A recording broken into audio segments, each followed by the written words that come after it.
Blog Talk Radio.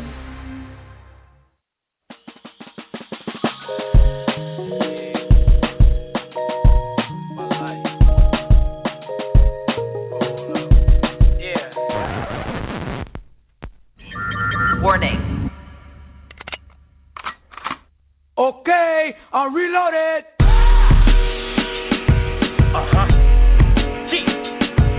Yeah. Say 2015, and the man. homie Cell Block. What up? Hey, yo, Sal, showtime, man. What up, Sal? Time to go back in, right? Big talk for you. Season 5 reloaded. Let's Come on. get it. Helping our people come up out of the system, understanding let you stand as a winner, not as a victim. You got those who rejected the truth, Father forgive them. But if you want it, you know the place for knowledge and wisdom is. Where's that, baby? Debate talk for you, season 5 reloaded, call in and give us your view. Yeah, it's debate talk for you. It's debate talk for you.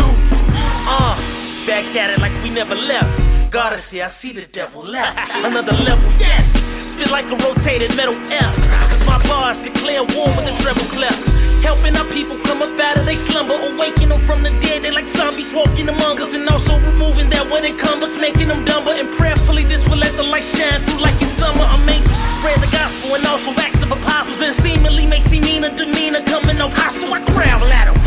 Competitors don't with credit, verbal beheaded, speaking Semitic, apologetic. Let us reason. Should we believe in the mighty Yah? Was guarding the beat literal or merely a mirage? You ain't informed. Come with your doctrine and let's expose it. Debate talk for you, season 5, we reloaded. Helping our people come up out of the system, understanding let you stand as a winner, not as a victim. You got those who rejected the truth, Father forgive them. But if you want it, you know the place for knowledge and wisdom is. Debate talk for you, season 5 reloaded, call in and give us your view. Yeah, it's debate talk for you. It's debate talk for you. Backing down is not an option. We're here to conquer this false doctrine. You confident in hopping the lions, and we all watching. The enemy's plotting, peep the wicked schemes he's concocting. The Lord is warning us, better open up when he's knocking. We gotta fight this war with the art of intelligence. Heaven sent messages to us, they asking where's the evidence. Trying to use science to claim he don't exist is prevalent. Challenge what they can't prove and they act like it's irrelevant. We don't take heed to cunningly devise fables. You wanna discuss it, come and sit at the round table. Biblical scholarship, history, politics, and archaeology. We teach like professors at colleges.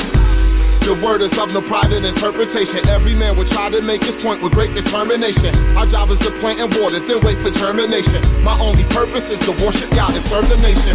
Helping our people come up out of the system, understanding let you stand as a winner, not as a victim. You got those who rejected the truth, Father forgive them. But if you want it, you know the place for knowledge and wisdom is. Debate talk for you, season 5 reloaded, call in and give us your view. Yeah, it's debate talk for you. It's debate talk for you. Helping our people come up out of the system, understanding let you stand as a winner, not as a victim. You got those who rejected the truth, Father forgive them. But if you want it, you know the place for knowledge and wisdom is. Debate talk for you, season 5 reloaded, call in and give us your view. Yeah, it's debate talk for you. It's debate talk for you.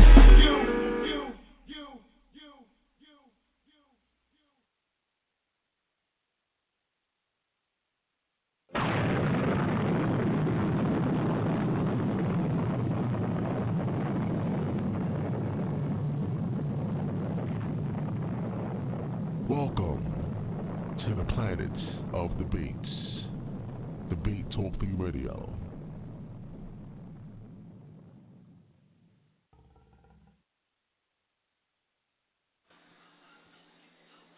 Hey, what's going on? This is Felix, also known as Enoch, student at Absolute Bible Truth, and I'd like to give a big shout out to Sal Showtime and Debate Talk for You. I'm a frequent listener, been listening since season 1. Keep doing your thing, and for everybody out there who can hear this, send in your donations so Debate Talk for You could go on for a long time. All right, y'all. Peace.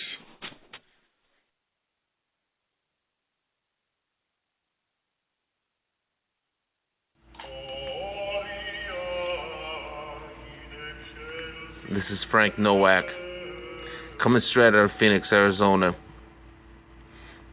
aka a.k.a. the soldier of faith, a.k.a. the Catholic. When I'm not exegeting scriptures according to the early church or studying the church fathers, I'm listening to Debate Talk for You with Sal Showtime. In nomine Patris et Filii et Spiritus Sancti. Sicut erat in principio et nunc et in seculum seculorum. Amen. Shalom Aleichem, Israel. This your brother Zadok Ben Israel, assistant teacher at the Congregation of Israel, the Knesset of Jesus, located in Buffalo, New York. We believe in the full, uncut Word of God from Genesis to Revelation, and we seek to share the truth that the Holy Spirit has witnessed to us. So if you are interested in finding out more about our ministry, please visit us at www.congregationisrael.net. You can also find our teachings on YouTube under my namesake, youtube.com/Zadok Ben Israel. We also have a page, Knesset Yeshua, KNESSETYSHUA. You can also find us on Blog Talk Radio every Tuesday, 8 p.m. Eastern, on the Growing Stone Bible Study Show. Go to blogtalkradio.com/Nazarene. And if you feel you just want to reach out and talk to us personally, call us 866-78-BIBLE. Shalom, and we look forward to hearing from you.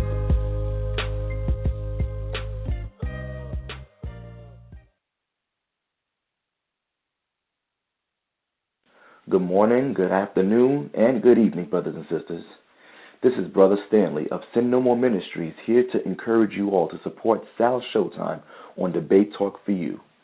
Those that have been showing support, you have been such a blessing to this powerful ministry, in so much that this show is still on the air because of your heartfelt love gift.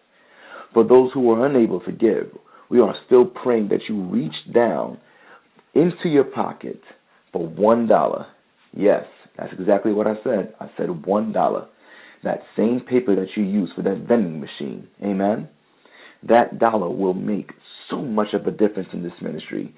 If you go to PayPal and set up your account, you can do it in so much that they can only reach out $1 every month from your check. You won't even feel it. And the show will stay alive on the air because of you.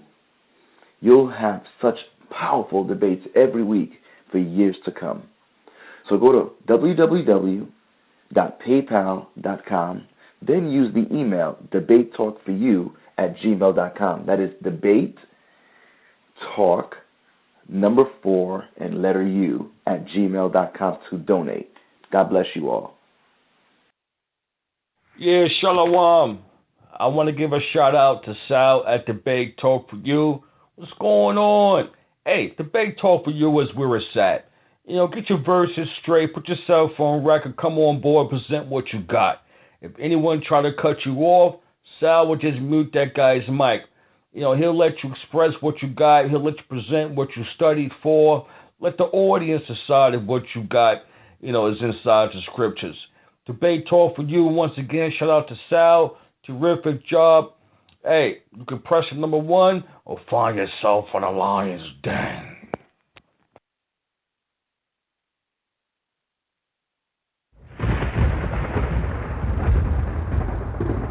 Don't touch that dial. You're now listening to Debate Talk for You Radio.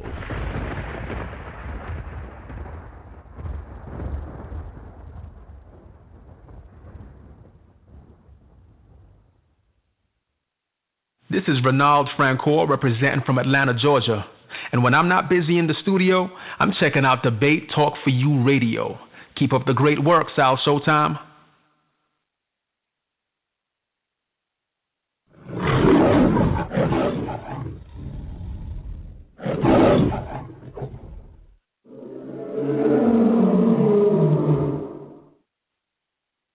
Hey, what's going on, everybody? How you guys doing? Welcome to another show. You're now listening to Season 6 of Debate Talk for You Radio. I'm your host, Sal Showtime, and we are back with another classic show for you guys Well, once again, we are back, and I appreciate everybody that's calling in via phone and via Skype on that number, 646-716-7320. I know people on social media, they saw some of the advertisements during the course of the week for this particular day. We were supposed to have Nasi Yashavel on the show tonight, presenting a lesson, but he actually contacted me, and he decided to do a show next week, Wednesday. So we're going to reschedule that to next week, Wednesday. It's going to be actually the hot seat segment of Debate Talk. We're going to have Nasi Yashavel here with the Four Horsemen. All right, they're all in the hot seat, and for those who don't know what the hot seat segment is, that's where from the beginning to the end, for 60 minutes, you listen to the audience for calling with your tough questions, your comments, and about that number. And of course, there's no foul language when you call in. You got to keep it thinking professional. So again, we're going to have the Nasi Yashavel here in the hot seat next week, right here on Debate Talk Radio. And of course, we know about the big debate coming up tomorrow. Team Tanakh versus Team KOJ. Was Jesus a false prophet? Was Jesus Christ a false prophet? Make sure you tune in tomorrow at 8 p.m. Eastern Time, live on Debate Talk Radio. We want to jump right into the show, especially because he's been in the show before several times, teaching and debating inside the Lions Den, and he is back once again. This is Maria Shire, a.k.a. Kashub Danite. Welcome to the show. Shalom. Can I be heard? Loud and clear, my brother, loud and clear. All right. Bless. How's everybody doing? They're doing wonderfully, brother, doing wonderfully. Let the people know some things that's going on or some things that's coming up that you have scheduled, that people can, check out. Well, first and foremost, giving honor and praise to the Creator and the Maker of heaven and earth. What we're doing right now, tonight going to be talking about the book. The presentation is going to be about the book that came out, among a couple of more things here and there, nothing really too deep, too heavy, or whatever like that, because as stated, this was supposed to be the discussion with the brother Nasi Yashavel, but for whatever reason that has been postponed. So when I found that out, I asked the brother Sal if I could have the time a little bit to sit there and talk about the book that I had came out with. So just wanted that to be noted and understood for edification purposes. I want to say a big shout out to the Heavenly Father for even the book coming out. On a human level, I want to give much respect to my brother Zebulon Hedekiah, who actually was responsible for teaching me some of the stuff as far as how it goes. Giving a special shout out to my friend Mala'at from the Camp AOC, who actually was behind the scenes to teach me how to do a PowerPoint from groundwork in the first place. So it's each one teach one. You know what I mean? As far as it goes down in that particular case. Giving much respect and a shout out to my elder, principal from the Camp Shema Yisrael. For those who are interested, there's Hebrew classes that go on there every Monday night. Didn't happen this week due to the understandings of the different dates concerning the holy time of Pesach and the Feast of Unleavened Bread, or so forth and so on. So just want to sit there and have these couple of things to be noted for edification purposes. Next Monday, which is quote-unquote May 2nd, we will have another Hebrew class over there. You can go on Shema Yisrael on YouTube and look at all of the 7 Hebrew classes that we've done so far. We went everywhere from the alphabet to the feminine nouns to the masculine nouns to the personal to the possession of a noun to a couple of verbs and verb functions and sentence structure and grammar. Why we say there are vowels in Hebrew and so forth and so on. So just a couple of things as far as that's concerned in that particular realm, in that particular light. But just basically want to talk about the book that has come out. It came out this month. I used a thing called Create Space the last time I was on. I was actually asked by one of the callers, because the last time I was on the South Show, we did a presentation called A Tanakh Brother Responds. Everybody particularly didn't like everything that I stated in that particular presentation, but it's much love nonetheless. No disrespect intended. I'm open for constructive criticism. I want that to be noted and understood, please. Like people say, oh, you came up with that term. Let that be noted and understood. Constructive, not silly. Constructive criticism, not silliness. if you notice, not to sound haughty or arrogant or anything of that sort, it's like when you become like an author and so forth and so on in a particular subject, certain things you don't entertain as much as you did before. You see? So I may not not trying to sound haughty.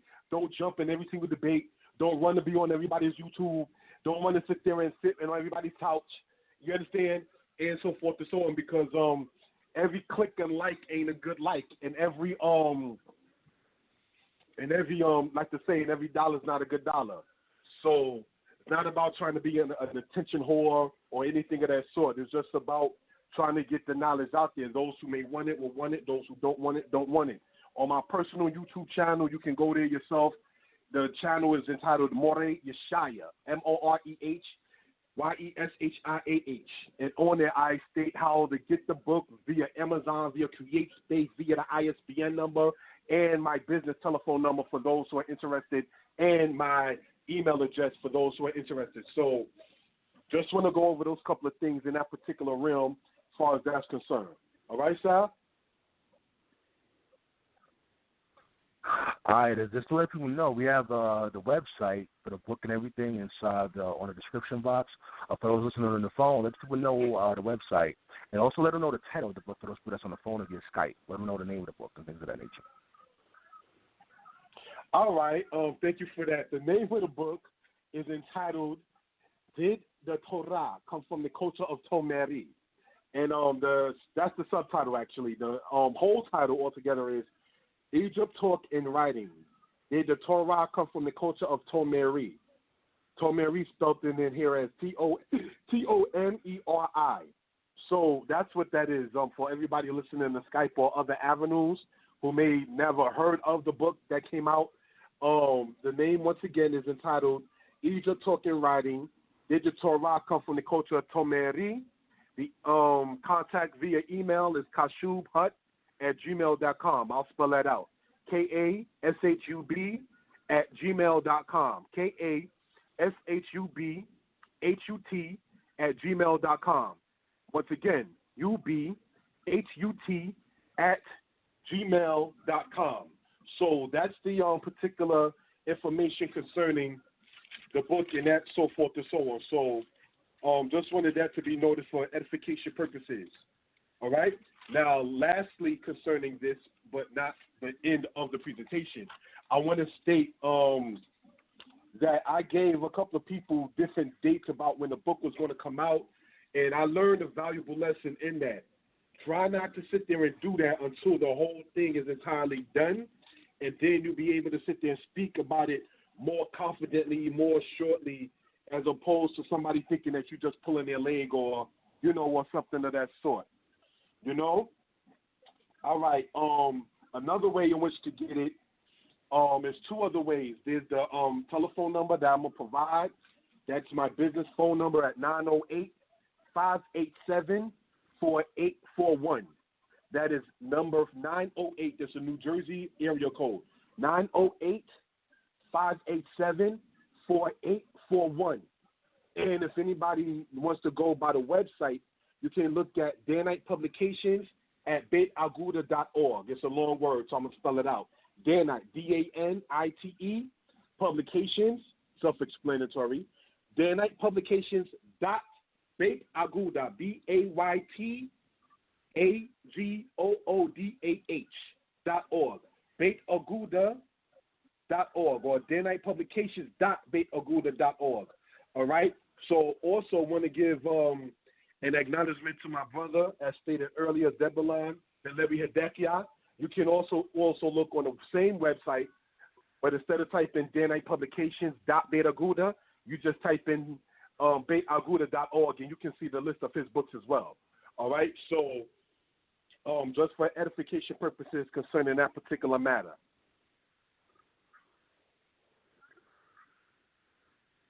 All right, so we're going to get this show started. And once again, people, if you have any questions or comments, you know that number by now, 646-716-7320. By the way, we're going to be giving away a free book tonight right here on Debate Talk Radio with an autographed book from my brother, Moreh Yeshaya. And again, we're going to be giving away a free book. So once again, got to call in the first number 1 we'll add to that conversation. And, again, we're going to be giving them free books to one of the callers out there. All you got to do is send me an email, which is mailing address, debatetalktoyou@gmail.com. That's debatetalk4, u@gmail.com. Send me a mailing address. Of course, it's going to go to the winning caller, and you're going to send it out to you. But, let people know what this book is all about, brother. All right. Thank you once again for the time. Well, I'm going to go into a little teaching. Let me know, Sal, if I can be heard, because I have to plug in the charger to the phone. I can still be heard pretty well. You got it clear. You good. All right. Going to go into a little bit of the teaching and then move on from there. All right. Giving honor and praise unto the Creator and the Maker of heaven and earth. All right. Going to start off with a prayer and then move on from that particular case. Torah Rabbah, Ya'el Elohi Yisrael Akol, Lapa'am Hazeh. Toda Rabbah Ya'el Elohi Yisrael Akol, Adabar Ashal Asita Lanu Hato. Toda Rabbah Ya, Kiata, Hisarata Mimenu Eko Hara'a Bakayenu. Tam Shik Labarakenu Naya. Tam Shik Lahoshienu. Toshia, Amka Yisrael Mikal Zarenu, Kianatnu. Zarikim Okali Hiyot Bakayenu. Alna Ta'azbenu. Wa na babakushaya, Titain Isla the Oibenu, Salakna Eko Katotenu, Wagam King Rakexna Nin Kol Awonenu. Hallelujah. Amen. So I just wanted to start off in that particular light and so forth and so on. We're going to go in the scriptures, if we will, to start off, right? Because this is something that part of the book that I hoped and intended to basically smash down. And one of the things is this new age movement, or New Age Kemetic movement, in which true Egypt is not even being presented. A mythological Egypt has been presented. An Egypt that had no slaves, that's not accurate. An Egypt in which nobody ruled in there that was not Egyptian, that's also not accurate. Where everybody sees a been a pharaoh or a queen, which is also not accurate. Where people don't acknowledge the fact, not to sound disrespectful, that ancient Egypt did not have what you call a coinage system. This is why you don't see ancient Egypt upon anybody's coins or in their own particular images, because they did not have a coin system themselves. That's why when you go and you study about Dynasty 26, you see them trading with grain with the Greeks in order to have Greek mercenaries in their army. Why they had to get Greek mercenaries in their army is because the original Egyptians was not fighting with the Pharaoh Ahmose II, because of what the Egyptians were doing to the people themselves. How the leadership was not dealing right with the people.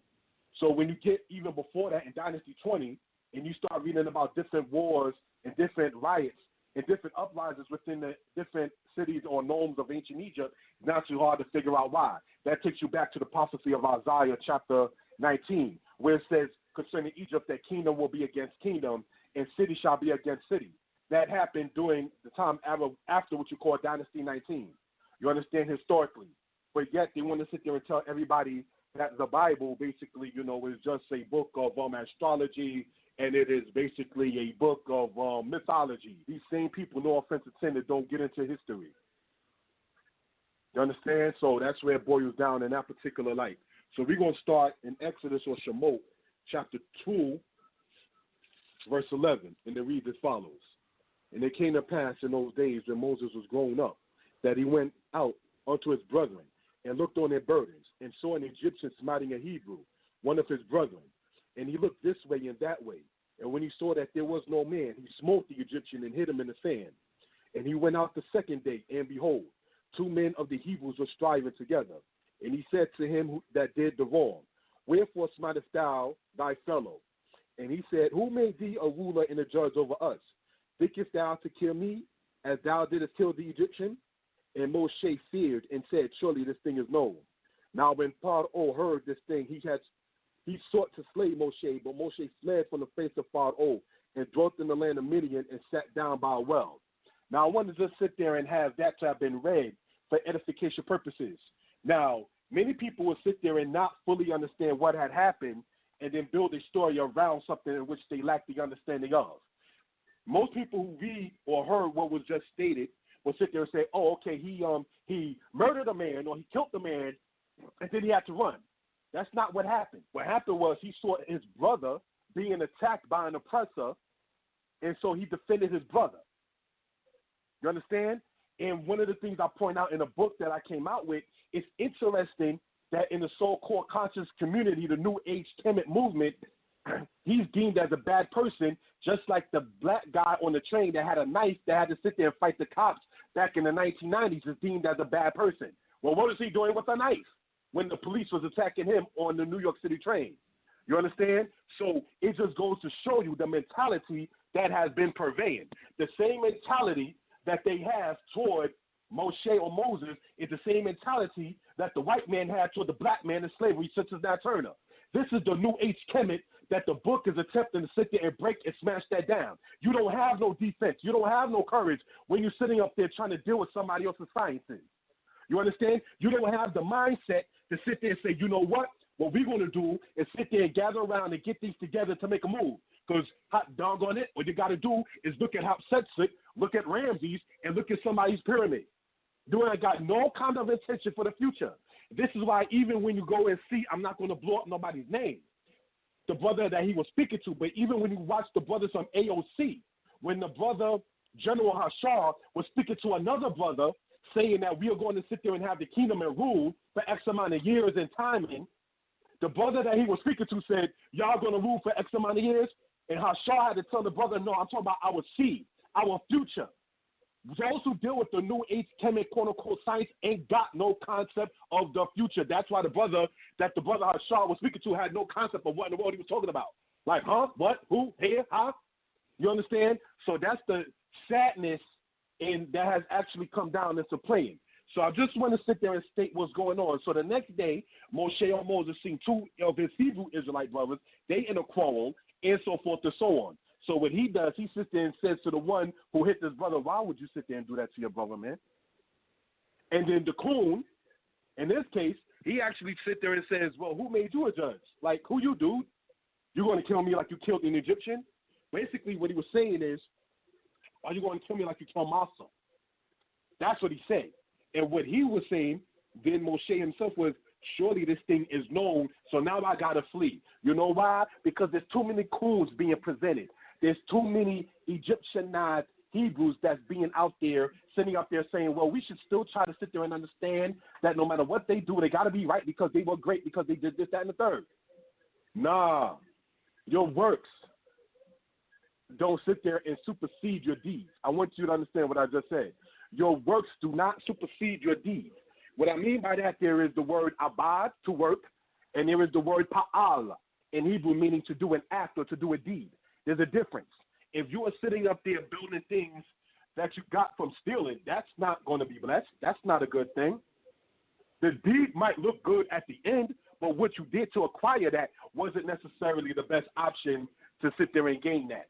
So what I'm saying and what I'm presenting, brothers and sisters, is not a disrespect. It's not an attack. But one of the things to sit there and attempt to sit there and break down is this mythological concept that they actually present when everything concerning Egypt is just, well, it's just the Egyptian science. It's just the Egyptian science. We don't have to sit there and deal with history because at the end of the day, it's just about the Egyptian science. Brothers and sisters, that's folly.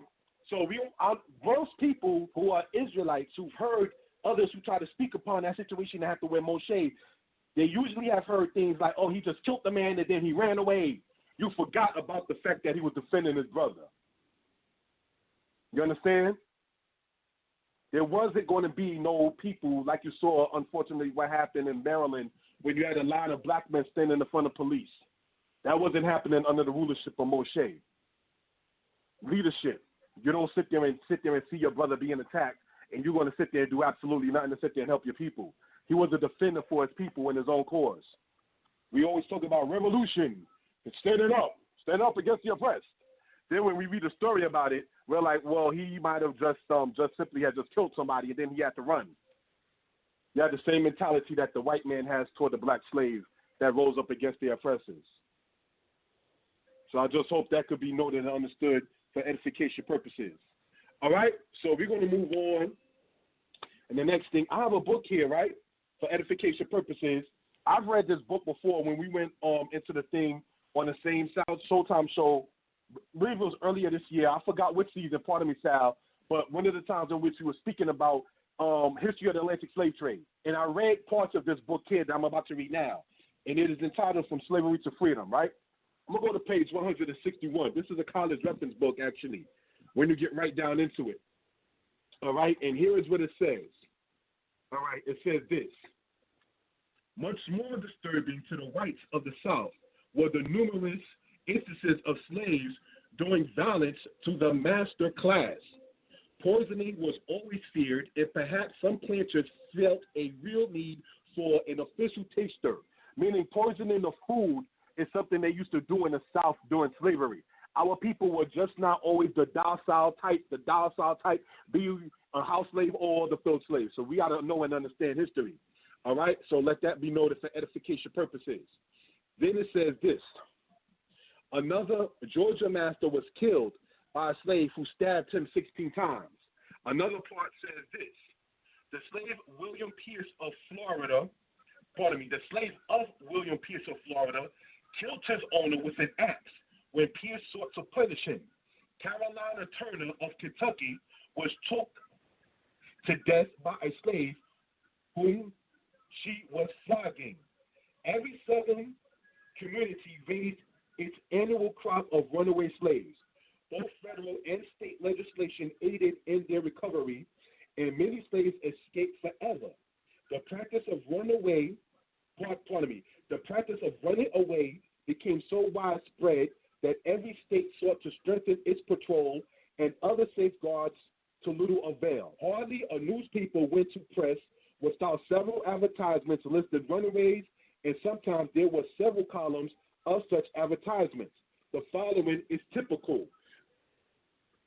Absconded from the forest plantation in the late William Dunbar on Sunday the 7th instant, a very handsome mulattress called Harriet, about 13 years old, with straight dark hair and dark eyes. This girl was lately in New Orleans and is known to have seen there a man whom she claims as her father and who does now or did lately live on the Mississippi, a little above the mouth of the Kafalaya. It is highly probable some plan has been concocted for the girl's escape. So I just wanted to sit there and have that to been read, because our people in the southern United States during even the physical enslavement times was raising up against the oppressors and slaying them. Just like when Moshe was seeing his brother being attacked by an oppressor, he slew him. So do you know how they would sit there just like the Pharaoh, he sought to slay Moshe. One of the guys that I read of in here, he was burned to death after he killed the slave master. Do we see the correlation of how that kind of mentality and that same kind of act actually went down? It is wiser, if you care to take the record of the slave than to take the record of the enslaver. I'd rather sit there and try to see both. But in many cases, when Israel speaks about their enslavement in ancient Mizraim or ancient Kemet, they'll say, well, I want to see the Egyptian source. Then as you go over and show the book of Papyrus, we went over that the very first time I was on the South Show in January of 2015. You understand? Went over that first time then. You understand, as far as, it goes down in that particular realm. Wasn't really too much feedback negatively from that. Not trying to sound haughty or arrogant or belligerent. I checked the comments and I looked to see if there was any rebuttals, any as stated constructive criticisms, and so far it wasn't that. So just want that to be noted and understood. Not saying I know everything, not saying that I'm above reproach, but I try to sit there and get my sources tight. You understand, as far as it goes in that particular case. So I'm going to go back in the same book here.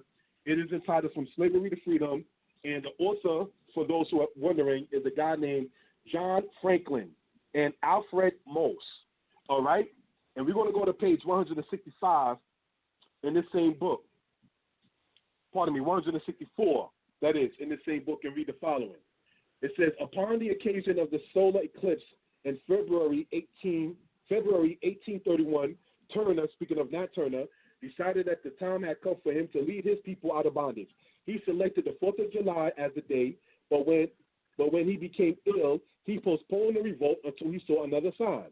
On August 13th, when the sun turned a particular greenish blue, he called the revolt for August 21st. He and his followers began by killing Turner's master, Joseph Travis, and his family. In rapid succession, other families fell before the blows of the blacks. Within 24 hours, about 60 whites had been killed.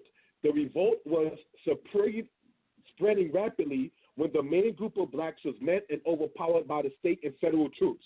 So I just want to sit there and have that to be noted and been read, that our people during that time actually came together, did something. I'm not online trying to sit there and tell black people today to sit there and kill any white people online today in 2016. What I'm saying is, just as our people rose up in the days of Moshe, as in that, so did they rise up in these particular times in the 1800s during our enslavement then.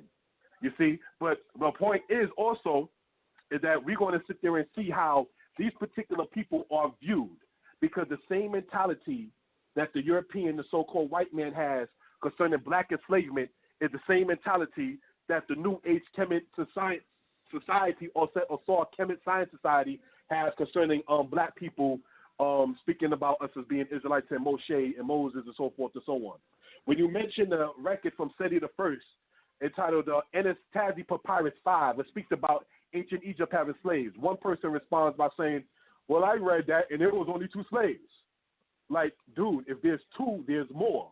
If the Brooklyn Papyrus by Senatisi, which we spoke about in the past, speaks about 94 slaves, then obviously there's more than just that which is written upon that. But the mentality is by saying, just like the white man has the mentality concerning us being enslaved in the United States, well, there was only maybe about less than 10% about white people enslaving people. They always try to minimize their guilt. That is the problem. That's why Israel would stay banging upon this kind of concept, because you refuse to sit there and admit that your own records can show you as being enslavers. That's if you're even a true Kemite, because many of them who just sit there and claim the science are not even comfortable enough to sit there and say that they are those particular people. They just claim the science of a people. But when we say we are the children of Israel, we're not saying we just dealing with Hebrew science, such as some of the laws, some of the concepts. We are saying we are literally those same people, not just keeping the customs of that people. So if we stand to be corrected, let that be from a person who can also claim a land, language, and culture. Because when you're saying that you are B'nai Israel or Israelite, you're saying that Hebrew is your language, Israel is your land, your culture is the Torah. And this is a question I asked on my YouTube channel. This is a question I asked other times before. Can I still be heard?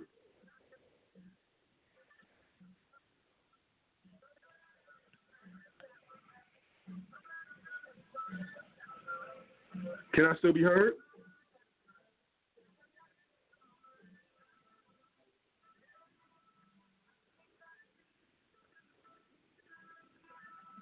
Hello, can I still be heard? Yeah, I can hear you now, brother. There's a little slight delay, but I can hear you. All right, I just need that confirmation because on my end the phone seemed to be looking a little funny. All right, so if everything was heard, I'm going to move on. Thank you for that, brother. I may have to ask you again, but thank you for that, brother. It's a question I have been asking and asked, and that is this. Did the concept of Israel being within the land of Africa itself hold true? And if it holds true, and if Africa belongs to all of us as black people, how are any black people saying that Israel is our land and we are the true people of that land within that particular part of that same continent are held as being wrong? I asked that on certain lines in Facebook. I asked that on my YouTube channel. I asked that on Maccabees TV. Maybe the question went over somebody's head, but so far there has not been an answer to that. So anybody who wants to, not to sound haughty or anything like that, who wants to challenge me, that's a question I'm going to have to get an answer to, because they try to sit there and say the Israelites that are from the One West camps to a certain extent are kind of wrong when they say that Israel is not in Africa and that Israel truly is in Africa. So let's say, for instance, that is true, and I do personally hold that to be true. If Israel is in Africa and we are the true people of that continent, then how are we who say that that's our land is wrong for saying such? I'll tell you why. It's because just like Moshe was held as a bad person in the eyes of the New Age Kemet movement, so was Nat Turner held as a bad person during the enslavement of our people in here, the Jewish man is one of y'all dudes. That's why. That's why you want to sit there and give that part of the great continent that you're talking about to the white man. You're okay giving that off to him because he's the one running you. He created that Osar society. He sat there and funded these college professors to sit there and teach a certain kind of syllabus that doesn't even teach you the true Kemet, the true Egypt, the true Semitawi.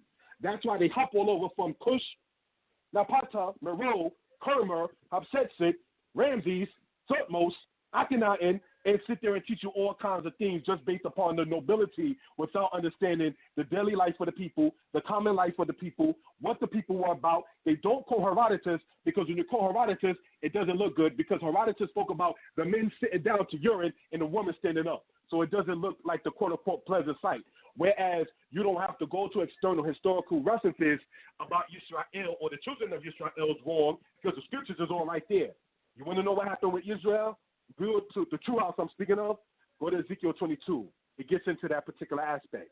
So it talks about the murdering, the lying, the stealing, the kidnapping, the adultery, the crooked ways, the mischievous ways, the people who had clout and power and used it against the people. It talks about all of that in Ezekiel 22. So we explain why some of the things happened with us as a people scripturally. On all that mental netta, there's no so-called translation that has been stated that can state why the black man, woman, and child goes through what we go through here inside of the Western Hemisphere and a solution for such. So if the Bible supposedly have been plagiarized from the Wars of Kemet, please sit there and that stated show where the holy days are. Show where the Feast of Tabernacles is. Show where Hanukkah is. That's not even in the Bible, but it's in the Apocrypha. Please, can you sit there and show me where the Shabbat is? Can you please sit there and show me where the Feast of Booths is at? Can you sit there and please show me where the blasting of the trumpets is at? Those are certain days of the ancient Israelites. When you look at the customs of the so-called Falashas who call themselves Beit Yisrael, there's a book out, pardon me, I forget the author, but the name of the book, and it is available online. It's called Falasha Anthology. Falasha Anthology is the name of the book. And in that book, it talks about all the holy days. It shows them pictures of them dealing with the lamb on the Passover and all these other different types of things. Can you please sit there and show if the Bible is plagiarized from Kemet? Why is it that the customs or the RITES or the right to the people are different? Why are the customs, the rights, and the customs of the people are not the same? Because they're not giving you the real Semitawi, and they done lied on the scriptures itself. So they lied on both ancient Israel and ancient Egypt, trying to sit there and say one culture came from the other. You understand? So that's why they never show you no primary, secondary, or third source to sit there and validate that claim. That concept came, as pointed out in my book, from a guy named Sigmund Freud, and before that, Gerald Macy. Both of them dudes was Caucasians. Neither of them are from the ancient Egyptians or descended from the ancient Hebrews. The concept, as stated in my book, that states that the Bible is plagiarized from Egypt is from people that's neither Egyptian nor Hebrew. You're not going to find that written within the Hebrew scriptures. Now, before some people may try to go and say, well, you know what, Yeshai is a Tanakh-based brother, so that's probably why he don't want to mention Acts 7, verse 22, where it says Moses was taught in all the ways of Egypt. Well, I'll tell you this. Not to sound haughty, I had a bachelor's. I got that out of City College. Before City College, I got my associates from BMCC, Borough Manhattan Community College, right in New York. I was taught in the ways of the Americans. I wear suits and ties. If you look at the pictures of me online, I dress like an American. Some of the haircuts I get when due to the job situation with cutting my beard look just like a full-fledged, just a black American, taught in the ways of the American, dress like the Americans, speak like the Americans, do your penmanship like the Americans, has a degree from a university within the state of America. But I know good and well I'm not an American. So there's a difference and there's a distinction between being taught in the ways of something and still knowing who you are as a brother or as a sister. All right, so I just hope that could be noted for edification purposes, because in the new age Kemet science thing, logic, no offense intended, doesn't seem to permeate through where you can put yourself inside a reality. Because dealing with somebody else's science, you can never see your reality. You'll never see your own uniqueness because you're dealing with somebody else's sciences. All right? So just want to sit there and have that to be noted for edification purposes. Now, when you go into a book, right, a book that is entitled, and I quote, it is entitled, The Negro in the United States, right, written by the guy Franklin Frazier. right? And it says this on page 89. It says the following.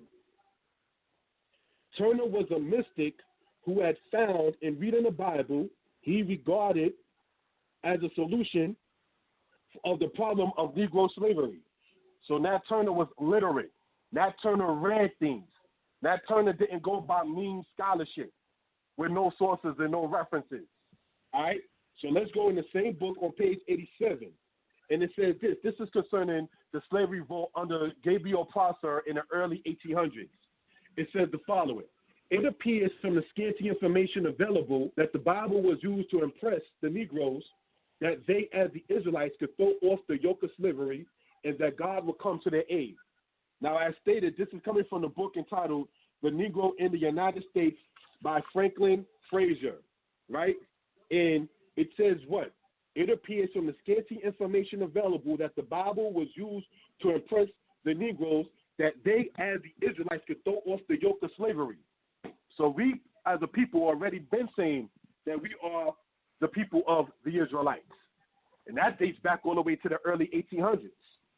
But that was done by what? And this book is going to point out who it was done by. The same book entitled, as stated, The Negro in the United States. We're going to go to page 93 and see the following. It says this, right? So that way we can gain and understand concerning this right here. It was only the literate Negro who could break through such mental isolation and use the Bible as an authority for slave revolts. I want this to be noted and understood for edification purposes. It says this. It was only the literate Negro. In other words, literate meaning that you're able to read and write. Once you had that ability, you had something over the others. Nat Turner was literate. Denmark Vesey was literate. Gabriel Prosser was literate. They knew how to read and write. That was a danger to the slave society. You understand? So now there are people who have told me online, not to blow up nobody's name, brother, what you need to do, black man, is get rid of that Bible and drop it. Really, dude?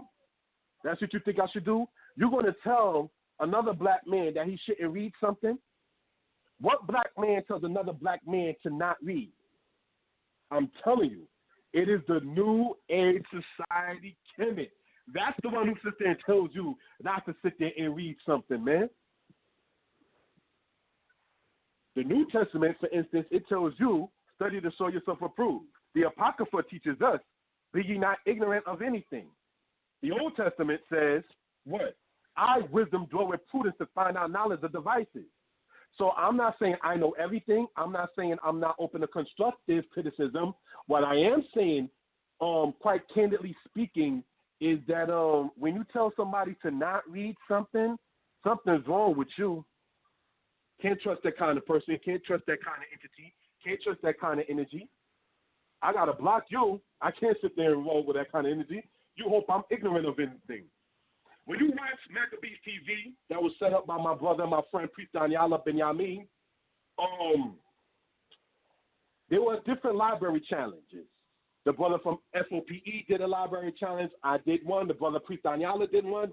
And we were showing different books that we as Israelites read, right? And nobody's going to sit there and tell us what not to read or that we should not read a certain thing. Not to get too personal, that's one of the reasons why some of the Israelites broke off from certain camps, because their leaders were sitting up there and trying to imbibe the idea, well, don't try to sit there and read certain things. And that particular camp is even no more in existence. You understand? They wasn't even following their own particular scriptures that tells you, I wisdom, do it prudence to find out knowledge of devices, and be ye not ignorant of anything, and study to show yourself approved. And a matter is established by two witnesses. So we try to get our studying done. You understand? So I want that to hopefully be noted for, and understood for edification purposes. In the Hollywood even-based movie entitled Roots, right? Can I be heard? Loud and clear, brother. Loud and clear. Now, thank you for that, bro. In the Hollywood-based movie Roots, right? There's a part in there when the lady asks, and I did put this part up and segment up on my personal YouTube channel. says, well, if they can be taught to read, then that means they're capable of learning. So how is it a crime to teach them, the slaves, the black people, to read? Well, see, there's certain things you don't understand. A slave is ignorant. He eats, he sleeps, and he's happy. Now, if you give him the right to read, then he'll be miserable. And that's not good. That's in the movie. That's Hollywood-based, brothers and sisters. So I'm hoping that should be known and understood for edification purposes. All right? Now, I have a book here entitled Roots, the actual book itself, authored by Alex Haley. Now, on chapter 76, right, because I know different sides of the books have it on different pages, but nonetheless, it's still in chapter 76. And in my particular one, the 30th anniversary of Roots here, this book, it says on page 493 on the bottom, it says thoroughly, he, speaking of Kunta, speaking of Kizzy. Now, this is Roots, right, the book. Let's see what it says about black people. It says, thoroughly, he said, don't you be talking that, you hear me? Ain't nobody's business. He was talking to his daughter in the book about the fact that their mother, who was a slave, knew how to read and write. It says, sternly, he said, don't you be talking that. You hear me? Ain't nobody's business. White folks don't like none of us doing no reading or writing. And then that's what Toby, a.k.a. Kunta, was telling his daughter Kizzy. And then she says, how come? His response is as follows. Because they figures, less we knows, less trouble we makes. That's what they told us, brothers and sisters. The less we knew, the less trouble we make. So now when you got a black man telling another black man not to read something, you ain't my peoples, you a brother or a sister, but we can't rock like that no more, baby. Nah, you hope I stay ignorant of something. That's not good. See, when I was younger and I was a little thief, like before the age of 10, I would try to hide the receipt from my mother. No, I don't want her to read that because I knew I took the change. See, I was trying to cover my behind for something something I knew I was trying to hide. I'm not perfect. I'm not going to sit there and, try to come off as holier than thou. So when I was asked, where's the receipt at? No, I don't know. I'm asking you, where's the receipt? I don't know. If I knew, I wouldn't be asking. And apparently, then by the time she realized she did the math, found out I done took the change. You understand? So just want to sit there and have that to be noted for edification purposes. You understand? You never sit there and try to befriend anybody who hopes you don't know something. There's even a positive meme on Facebook that says, friends don't let friends stay ignorant. So I just want to sit there and have that to be noted.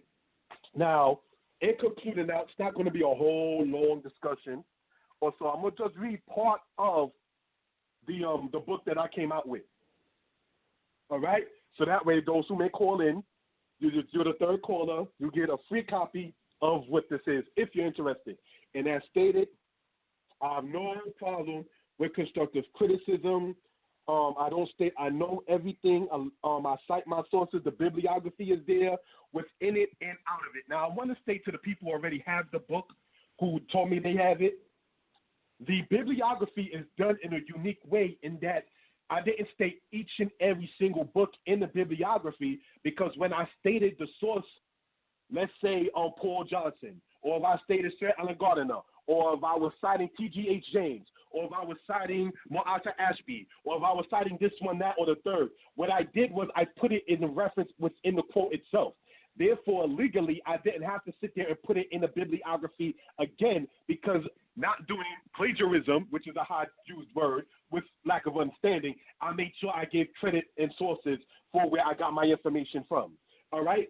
So I'm going to read part of the book that came out, and it's going to be on page 153 to 156.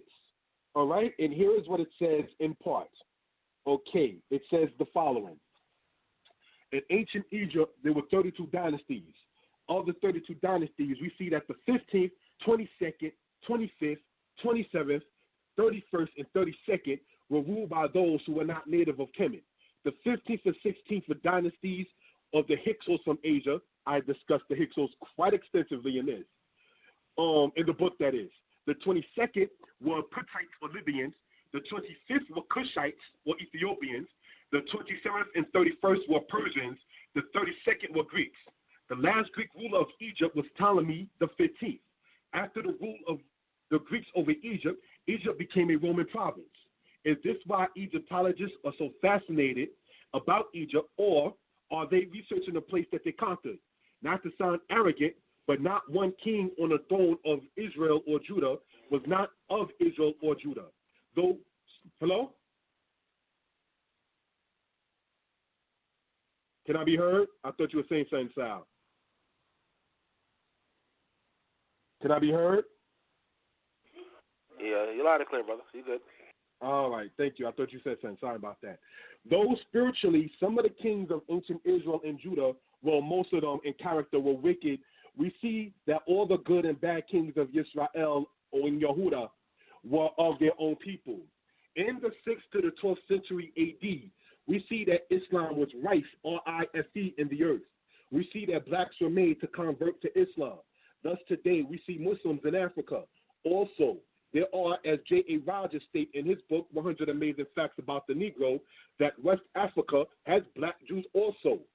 We see how there are Muslims in Africa, but what can we say of there being black Jews in Africa?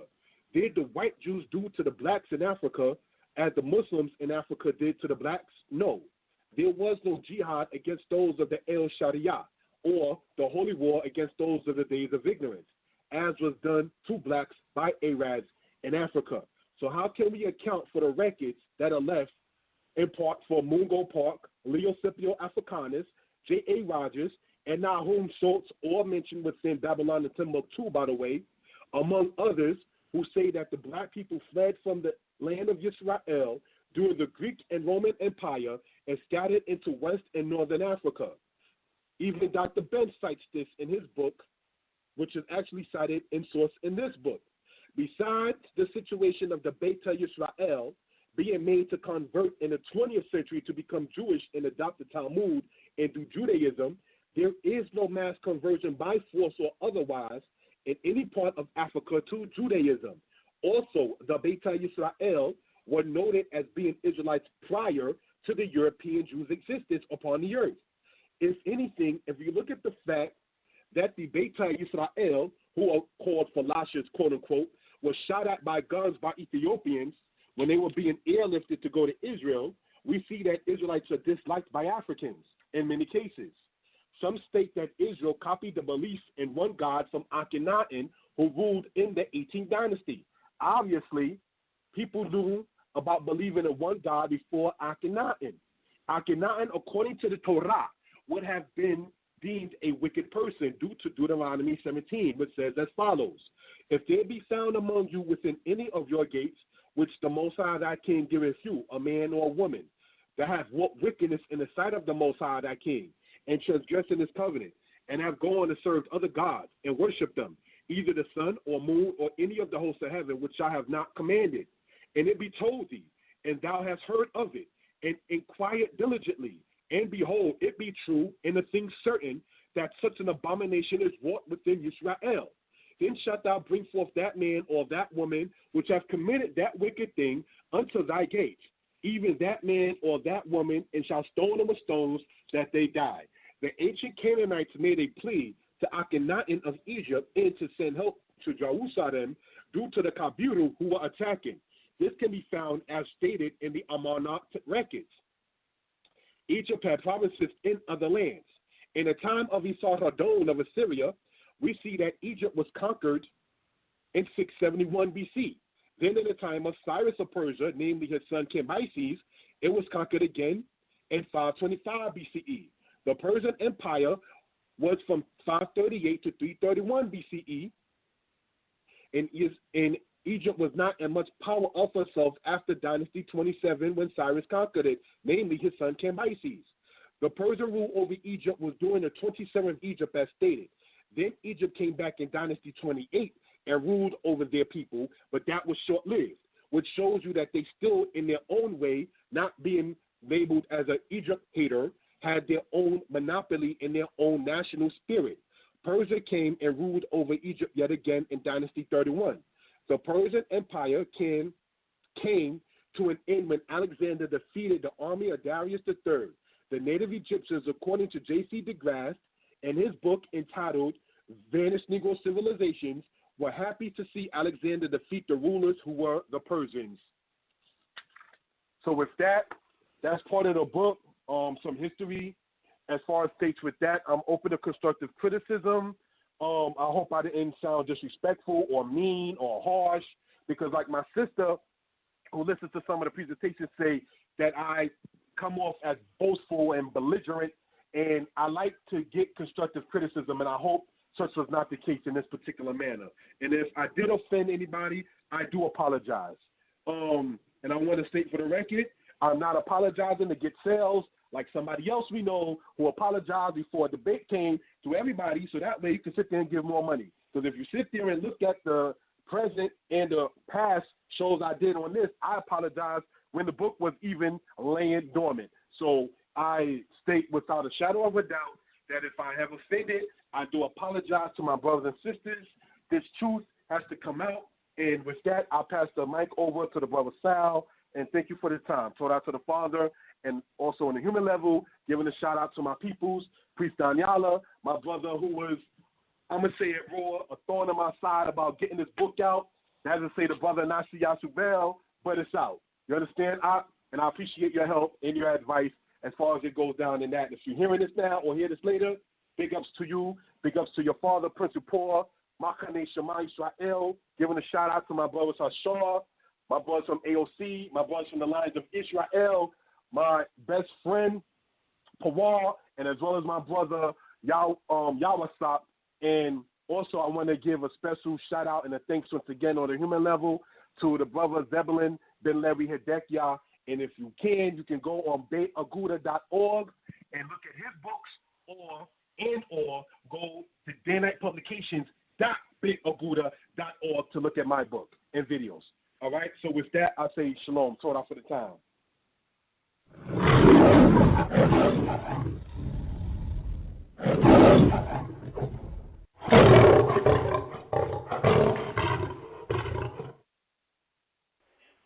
All right, people, once again, that was Moreh Yeshaya, otherwise known as Kashub Danite.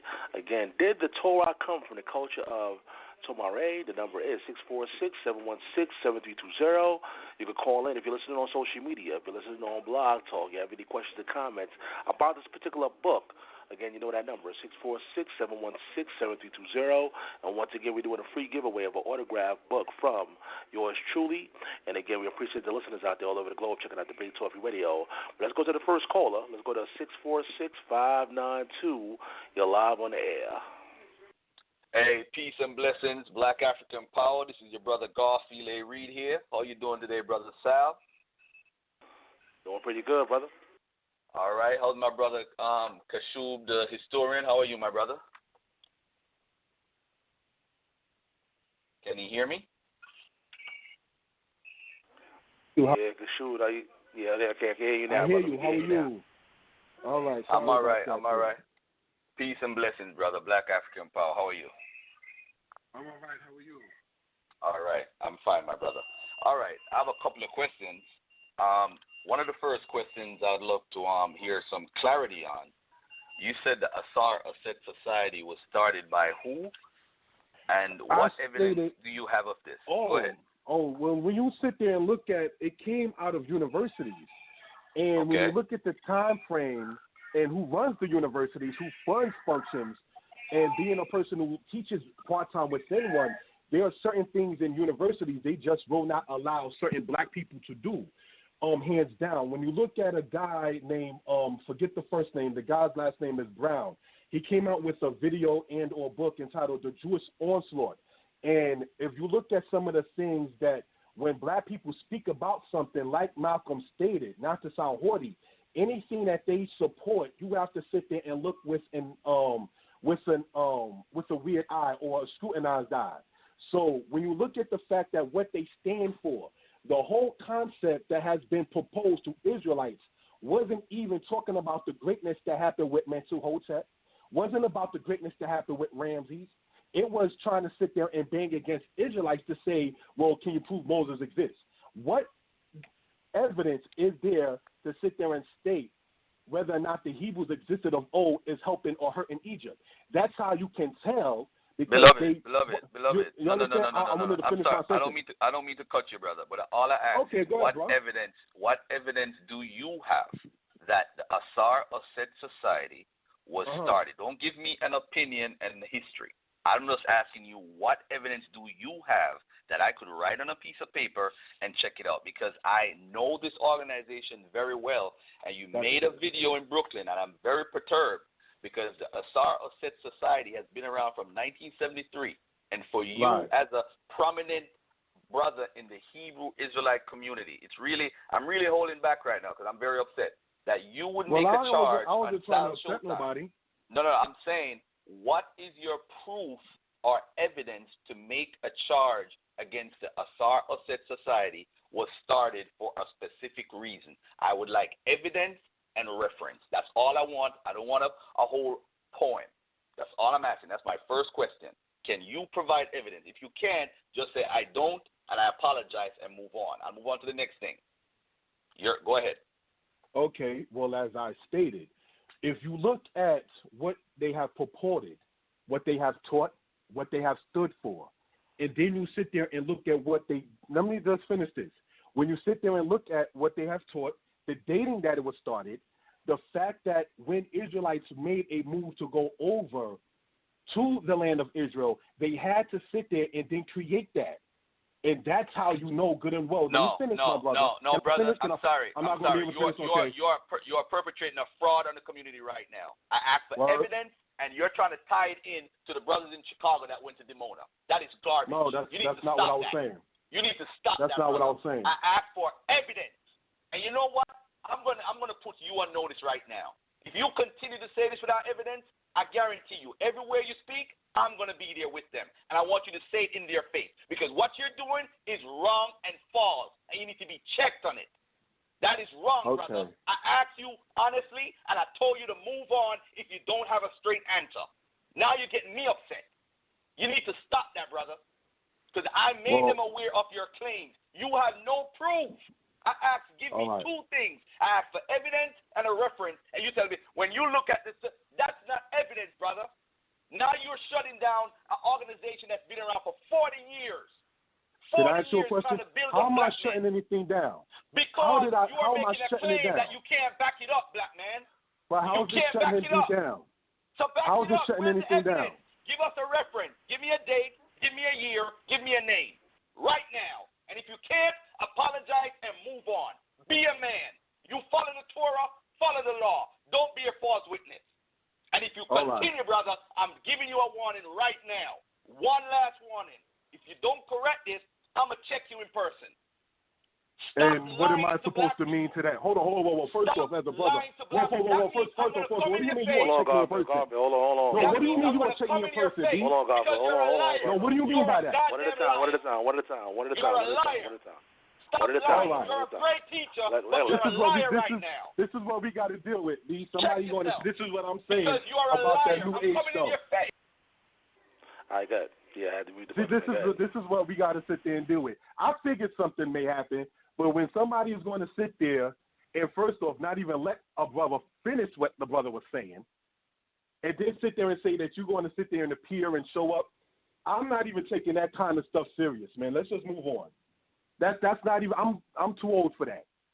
You understand what I'm saying? I will state this: the things that I do have in reference about on the flash drives and blah blah blah. When I do a presentation again, I will sit there and show that I can't show on the actual thing because Showtime I can't show exactly the pictures. But yeah, we're going to sit there and go in and show how that's evidence, man. So if you care to show up, it's all love. But if somebody want to come on some other energy, talking about you're going to show up and come over to my face, I ain't even entertaining. I'm too old for that. Even no matter how upset I might get with somebody, I could disagree with you from here to Kalamazoo. But I ain't going to sit there and try to present some other kind of energy at the same token.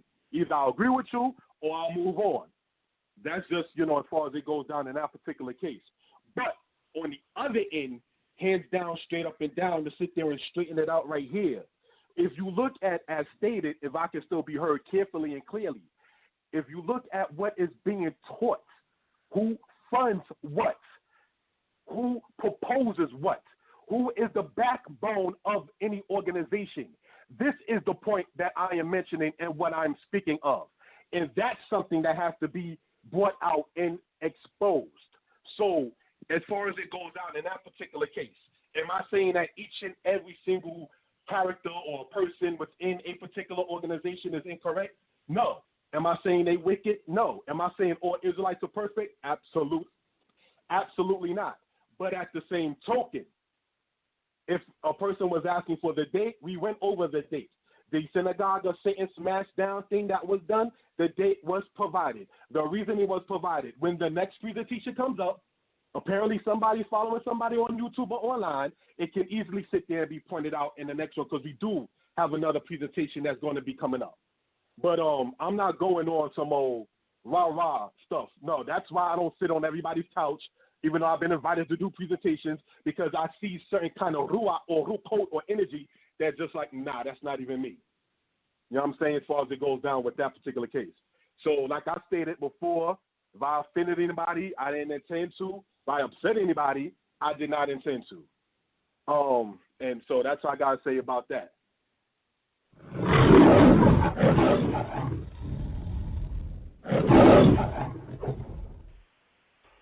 All right, people, once again, we're taking in your questions and your comments. You know that number, 646-716-7320. I'm going to ask the people when you call in, though, of course, one at a time. People taking down their notes, and people want to hear what people got to say. So, of course, we appreciate you calling in and dialoguing.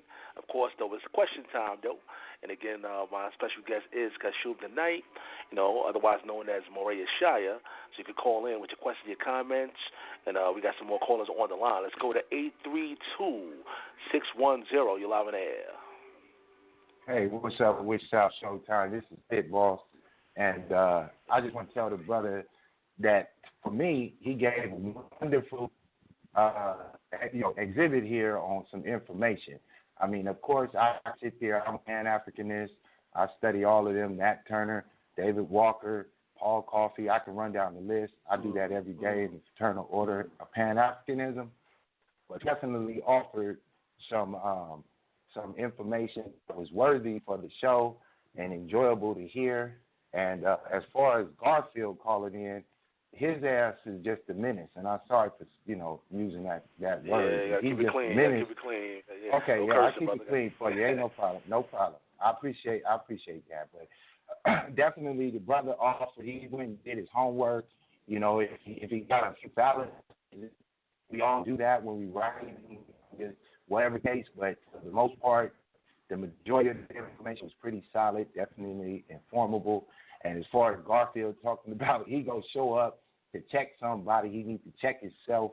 He know he's dead wrong. I don't even know why y'all let him travel on that far, dragging that garbage onto the platform.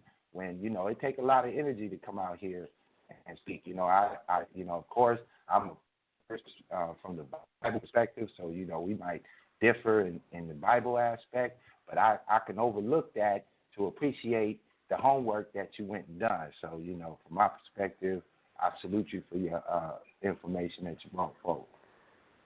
All right, my brother, my friend. Thank you very much. Now, can I ask you a question? Yes, sir. And I say this in love and respect. Pan-Africanists, do you know or are you aware that there were Israelites that was in the Pan-African movement? At what particular time? Okay, correct me if I'm wrong, but the people I'm speaking of is basically famously known as Rabbi Ford, and he was like in the 1920s, 30s era. There were Israelites, black people in New York, I'm saying, like in particular, that were part of the Pan-Africanist movement because there were different organizations. Part of the Garvey movement. Right, that was part of that. So are you aware of that? And if so, is there any information that you can give me concerning that? Because when I try to go to a reference, I got a book called Black Encyclopedia, and that one didn't really get into it too hard body, and I wasn't able to get any more info. So if you can help me as a brother showing the history of Pan-Africanism and Israelites, I'll certainly will appreciate it, because as you can hear, the only person I mentioned is one of the most famous Israelites in history. So I need to get more personally on that, and I thank you for your call. Hello? Yeah, hello? Yeah. Okay, yeah. I could definitely do that. All right. Yes, I'm here. I hear you. All right, so maybe you can call back, or you can look on the website, or you can comment on the comment board, and we'll speak from that point. Yeah, I'm friends with you. My name's Sharp Spear. We got the Fraternal Order of Pan-Africanism, so I could give you all that information. Okay, I think we spoke before. Okay, brother. Yeah. Okay, I think we spoke, not trying to be funny, about the Bloods or something. Yeah, we brought that in that. Yep. Yeah, okay, I remember now. All right, cool. Yes, cool, sir. Cool. All right, cool, no doubt. Did I win the book? I'm not sure which number caller you sound. It's for caller number 3, actually. The next caller I'm coming the, back. I'm the third. Somebody else talked before me. Nah, man, you number 2, brother. You number 2. All right, peace out to y'all, bro. You too, sir. Thank you.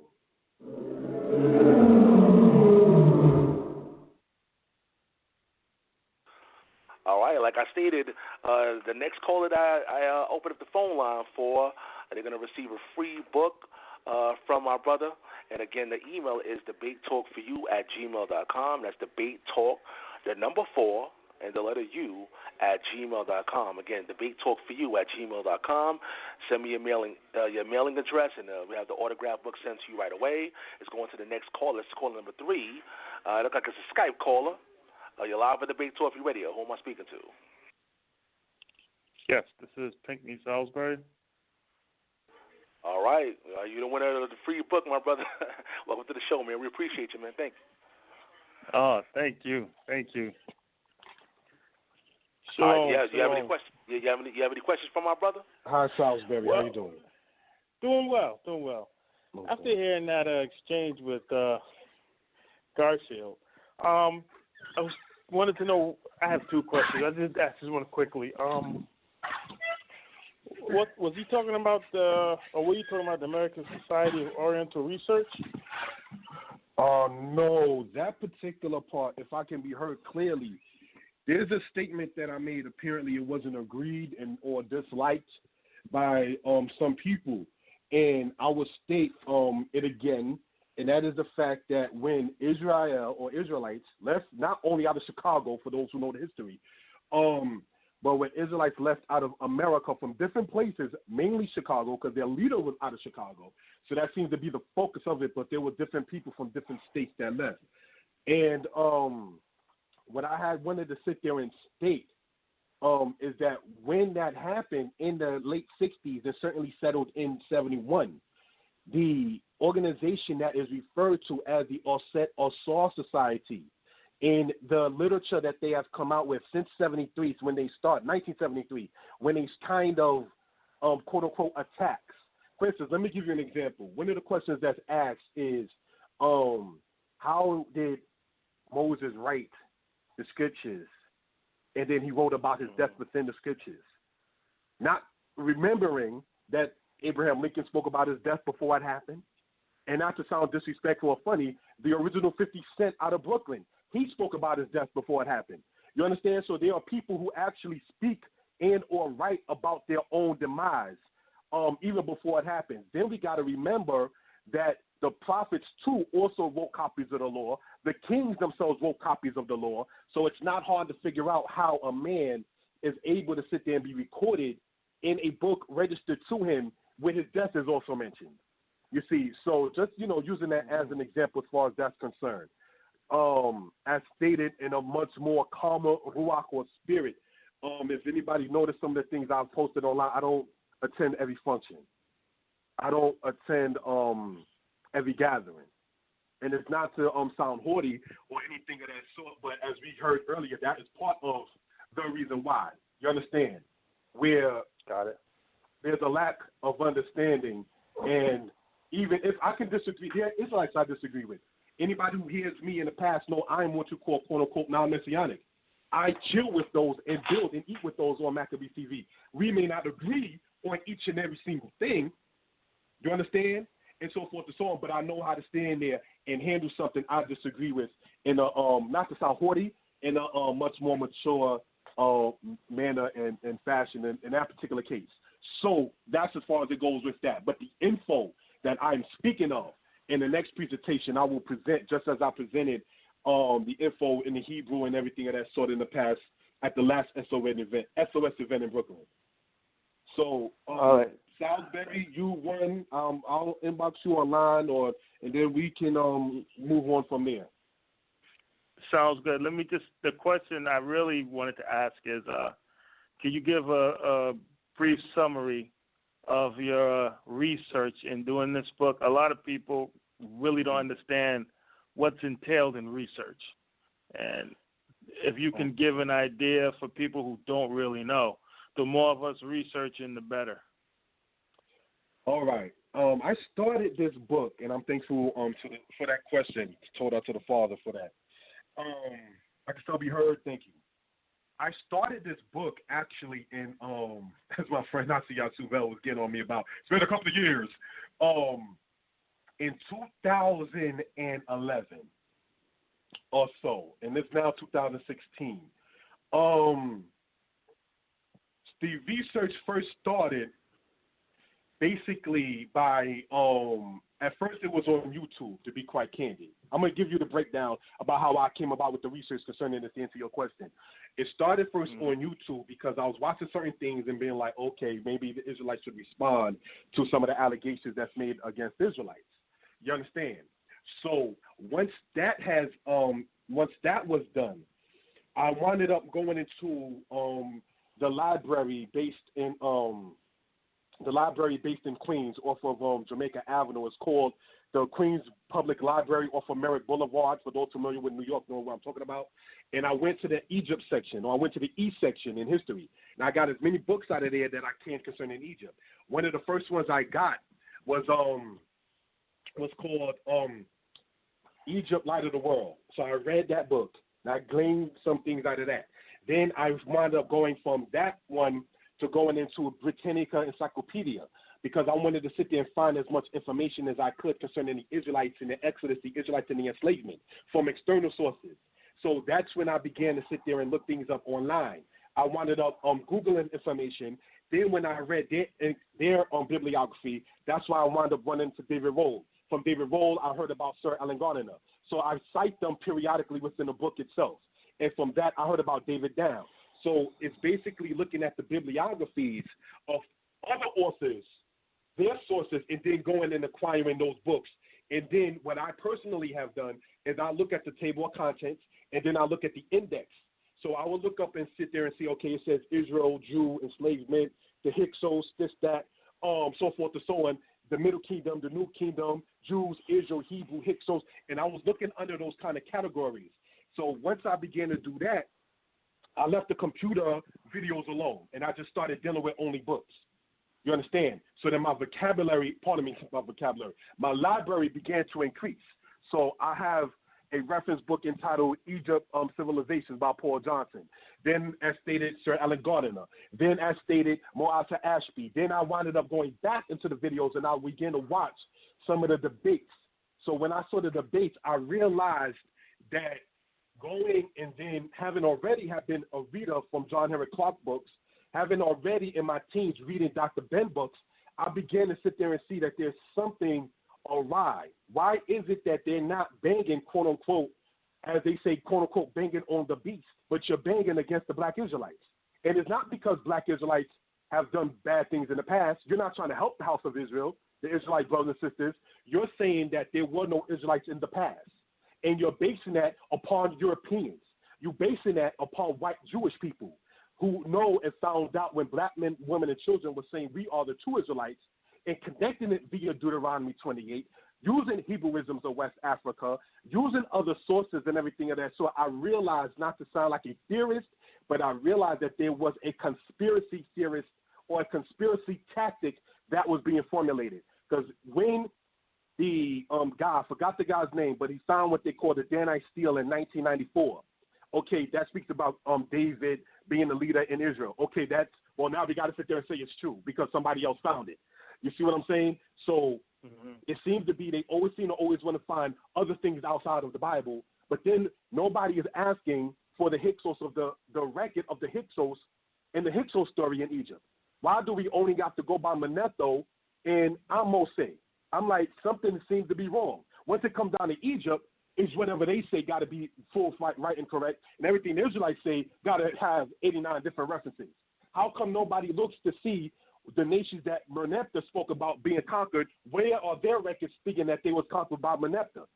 You see? But when the Israelites speak about something, you as stated, got to have 89 different sources. So that's one of the things I see, not leaning upon my own understanding as far as it goes with the conspiracy aspect, as far as it goes down with that. Because one of the things that was pointed out in the past is that the black people saying that we are the true Israelites, like the New York Times had to present in 1984 when they did what they call Operation Moses, when they airlifted the so-called Falashas. If these people in Ethiopia are saying they're the true Israelites, then who are you, Steinberg and Wildenstein?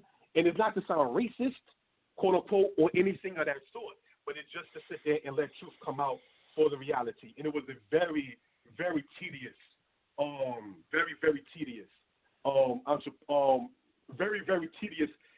entrepreneur and scholastic aspect. It was it was a lot of work that was put into it. So in a nutshell, sir, to answer your question, it started off by looking at videos, then I got books, then I went back to looking at videos with the books, and then typing in other people's names and reading their speeches and so forth, and then going from there to finally gathering enough information and comfortable enough and still humble enough to present information and still open for constructive, as stated, criticism.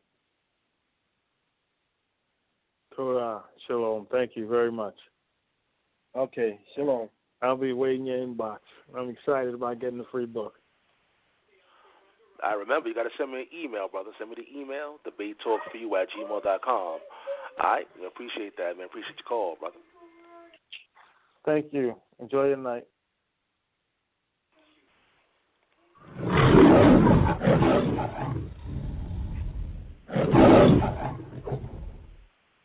All right. Once again, today's show is entitled, Did the Torah Come from the Culture of Tomeri? Once again, my special guest is Maria Shaya. And again, you know that number. We got some more time. We're going to take more of your questions and your comments. But you got to press number 1 and we can add you in the conversation.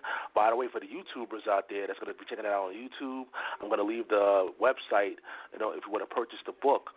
I'm leaving the website in the description box there, so you can actually click the link and go and purchase the books and, check it out. Of course, I'm going to leave Maria Shire's also his Facebook information and all of that, email, all of that information in the description box for the YouTubers out there, of course, on Blog Talk Radio. But we're going to go to the next caller. Once again, the number is 646-716-7320. Let's go to 646-592. You're live in air. Yeah, I just want to say to Brother Kashub, man, I wasn't coming at you in a sense that I want to attack you physically. I was talking about your scholarship, so don't take it away. I was kind of, loud or whatever. But it wasn't about an attack on you personally. It was just on the information. So don't think you're saying that you're too old. No, it's nothing like that. We both New Yorkers. It's not that. So I don't want anybody in the audience to think that I'm coming at you with violence or anything. I just wanted evidence because you made a public claim the other day, and I was shocked that you did that. And now that I asked for evidence, I'm not seeing the evidence being provided. That's the only reason why I got kind of perturbed about your response. All right? I don't mind your scholarship. I just don't think it's honest. You understand? I don't think you came out on the basically attacking Egypt the whole time because you want to act like people are running around and saying that Egypt creates everything. Yes, there's some new age people that have come out and love the Egypt culture and turned it into a new religion. Those people, I agree with you. But you do have people who study the culture, the Earth Center, the Asar Society Society. You have a lot of people in Brooklyn. You have a lot of people in Harlem who teach the language, the culture. They don't do it as regular as the Earth Center and Asar Society. They have their own schools in California, in New York. They're all over.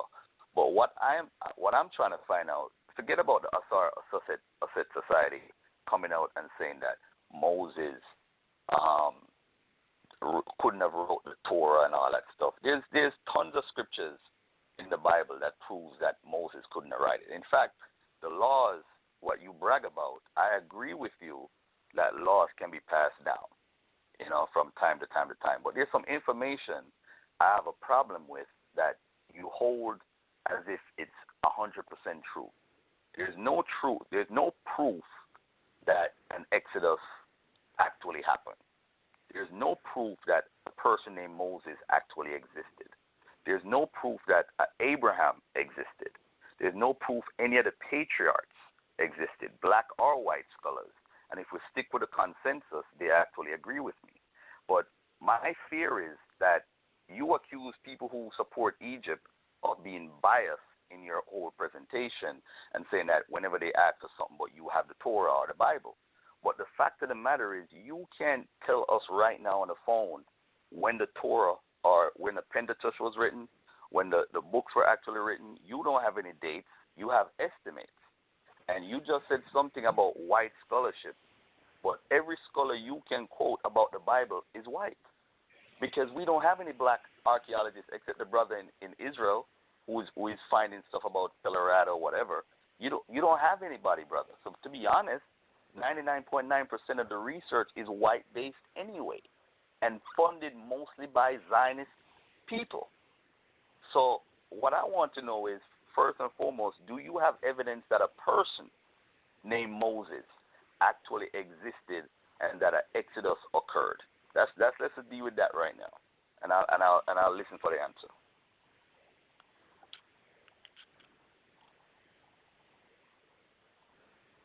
That was it?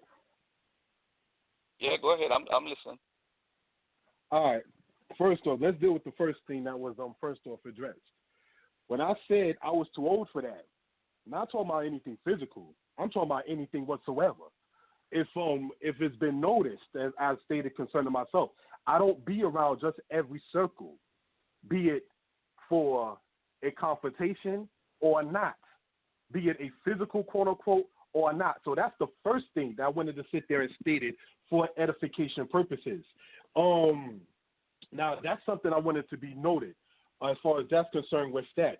The people who state that there was no evidence of a person named Moses, they are some of the same people who are either agnostic and or atheists. And so this is why, like in the book I presented, for anybody who's interested who may be listening, is that you're not going to find any historian prior to the time of America, which is actually anti-Bible society itself, if you look at it. That's why they banned it out of schools. That's why they don't want it preached in certain places and so forth and so on. Tacitus, for instance, spoke about Moses, if you will. If you look at what happened, who you said, brother? I didn't hear that. Can you repeat that? I didn't hear you clearly. Tacitus, Oh, Tacitus. That's one person. The next issue, as I pointed out in the past, or should I say within the book itself, and that is that you stated something concerning the dates. I can also not be playing hopscotch. What is the date of the intermediate periods? Or what is the date of Dynasty 12? Or what is the date of the expulsion of the Hyksos? And did the Hyksos leave a record of it? And you see what I'm saying? So what I'm saying is this is why fine-tuning has to certainly be done. You understand? I can't be heard. Can I be heard? Yes, sir. Yes, sir. Yes, okay. sir. Keep going. So the dating itself, generally speaking, is always going to be if and any. So that's why you find Amos dated. Some people dated to 1580, 1539, but the guy, as stated, only lived to be 35. So how do you have a 41-year gap difference for the same person from some of the same people? When you look at the same scholars, and some of them are even quoted by John Henry Clark, may he rest in peace, and so forth and so on, they give different timelines of the issue of the Hathaway Menace. So here's my argument in a nutshell concerning the dating. How can the Israelites, who had a different calendar than the Egyptians, be asked about a date and a time, and specifically when, one, the calendars were different, and two, the scholars who leave off the information give us different dates about the same exact timing? I can't say that it's impossible for Imhotep to have existed because 3 different or 4 different scholars state that he lived at a particular different time frame. That doesn't mean that he did not exist.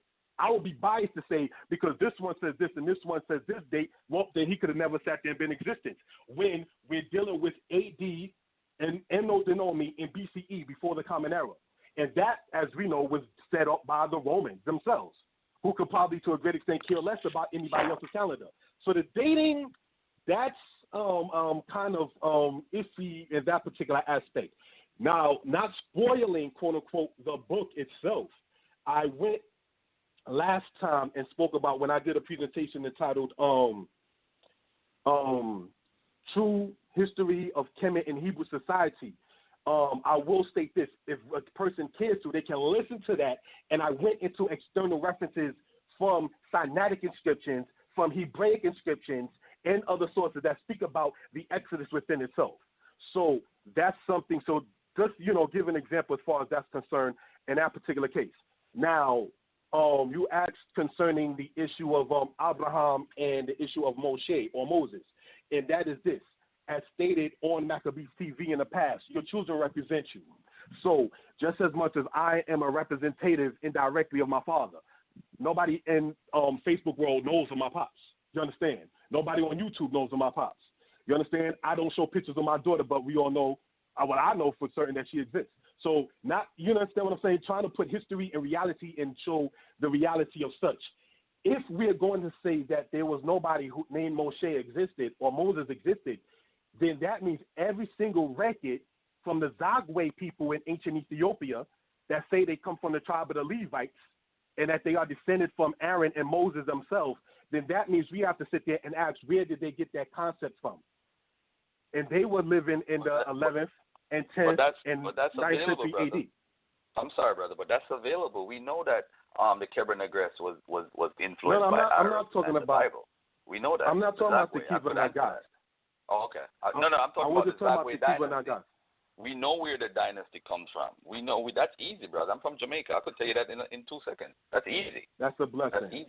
That's easy. But what I want to ask you is, if you believe in a book, I don't have a problem with you believing in your book, and I don't have a problem with anybody. Let me ask you a question. Why do you say you don't have a problem like that's a standard? No. Because you're saying that people come at your book, and will say stuff like Moses. I think the reason why people come at the book, brother, is because there's a lot of things in it that can't be verified and is pushed as truth, and we see it as a wait and see program. So a lot of people are waiting for things to happen. You're not. I don't know you like that. Somebody like a Divine Prospect, I know him. I know he's an active brother in the community and do stuff. He's not sitting down waiting. But there's a lot of people waiting based on the information that's in this book, when there's a lot of stuff in the book that's not factual. And that's what I'm bringing to the table. I don't care if you follow the laws and the commandments. I follow laws also. I follow laws, I follow commandments, but I don't necessarily have to believe in the book and follow it 100%. They have beautiful laws in the Bible.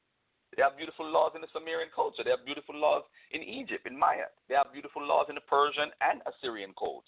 Most of them are pretty much similar. All I'm saying is, you can't go around and put one big hole, put people who follow Egypt's culture or try to rekindle the relationship that Egypt had as far as a culture, as far as positivity, and then show a lot of negativity and say this is what Kemet is. Kemet is Kemet. Kemet is like olden day Kemet. We could also look at America, that it's a multicultural, pluralistic society. Kemet could be looked on that way. That don't mean Kemet should be responsible for everybody that's in the country. Just like America can't be responsible for the 314 million people that live here. We can't say, oh, Americans are nasty, they love gay sex and all this stuff, but we can't say that for all Americans because we're all here. So for you to come out and generalize like people are nobody's anti the Bible for the sake of saying, hey, I just don't like the Hebrews. The fact of the matter is there's people who have information. I came up on some information the other day in the Ugaritic text where it showed me the term Israel existed from 1500 BC. I saw it from years ago, but I started to investigate it. And I'm saying, hold up. If the Ugaritic texts have Israel, why did the Israelite community, I'm talking about white folks now, hide this? Why would they hide this? Why would they hide the fact that there was a Judah in northern Syria way before the Judah in the south? Why would they hide that information? And I'm saying to myself, this Judah in the north, northern Syria, has lions in their before their tombs, and we always hear about the lions of Judah. So I'm saying to myself, why are they hiding that Judah and promoting this Judah to us? Is it because that's really our true history, that Judah? Why did they hide the Israel in Ugarit, the guy that's called Israel? Why did they hide that from us? Is it because that's where the name possibly came from and it has nothing to do with the biblical Jacob? I mean, those are questions people need to ask, brother. And that's what I ask. That's what I study. I'm not trying to bash your Bible and say, believe what I believe. No, I don't want nobody to follow me. I just want the truth. So when I ask if Moses existed, it's a legitimate question. I can't prove if Moses existed or not 100%, but I can come to a conclusion. And the consensus of scholars who are mostly not atheists, brother, most of the scholars are Jews, white Jews. So they're going to lie on their own belief because they don't have black. a belief. This is part of what I was saying before. And I hope I'm not interrupting you. You see how not to interrupt you. You see how you referred back to them. Why are they the standard? No, they're not the standard. They're not the standard. They're the ones that give us the information, beloved. Your information comes from them. Right, but you see how, but just like when you watch that movie, if you can't or if you did, Hidden Colors, they were the ones who held the information, but stated on Maccabees TV. Because you translate it, don't make you the author of something. And so what I've noticed, not to be belligerent or anything of that sort, they being the quote unquote it seems to be like this seems to be the Becker that Israelites have to sit there and just keep on trying to match up to. And I'm like, no, they're not the beaker and standard. And that's one of the things I try to sit there and point out, because part of the chapters within like within a book I wrote out, anything like that, it addresses the Israelites and the Jews. Why is it that when an Israelite speaks about a matter, this person has to be brought up? Let me give an example on the other side. Well, if I'm talking to a brother point. who's Kemetic, if I'm speaking to a brother who's Kemetic, I'll be out my mind to talk about somebody that's an Arab in Egypt, because I know good and well he ain't the true Egyptian of old. Why will I mention the one who is not the real one to a person who's saying they are the real one? And that's something that makes you see what I'm saying? It kind of seems like kind of conspiracy, quote unquote. Why are they seem to be the ones that seem to be mentioned? I will not mention anybody that's an Arab that came up in there in 641 AD and afterward and talked to a brother who's Kemetic science or Kemetic orientated or studies the mental matter. I'm not going to sit there and ask him about did Johnny come lately. Right. All right, let me ask you one more thing. You made a good point. You said Tacitus mentioned Moses. And I that's agree one of the with you. quotes. But you left something out very important. Tacitus says in his book 5 of Tacitus' Histories, he said that a plague in Egypt which caused bodily disfigurement during the time of King Baccharis approached the oracle kingdom and to transport this race into other lands since it was hateful to the gods. So the Hebrews were searched out and gathered together, then being abandoned in the desert while others lay idle and weeping, Moses by name warned them not to hope for help from gods of men. But the key here, brother, that you're leaving out and I want the audience to know is that during the time of King Baccharis, this was the 7th century BC, that's when he said the Exodus took place with Moses. That doesn't say 1400 BC. Going by what you just provided, your evidence, Tacitus, saying that Moses left with Hebrews in the 7th century BC and they were kicked out of Egypt because of them being leopard or whatever. But let me also add this, though. An earlier historian, Hectaeus of Abdera, he was 4th century BC, and he told the same similar story that the Jews or the Judeans were kicked out of Egypt because they were lepers. And it's the same story that Tacitus told 400, 500 years later, 500, 600 years later. So I'm saying to you, though, you brought out a good source for Moses, but this Moses does not seem to be the Moses that you're talking about, because actually the name Moses, it was changed to Moses eventually, but it was actually Osarseph, which Manisa mentioned. So I'm saying that Tacitus does mention Moses. So let's give the whole story, though. You don't mention fine, but this don't seem like the story that's in the Bible.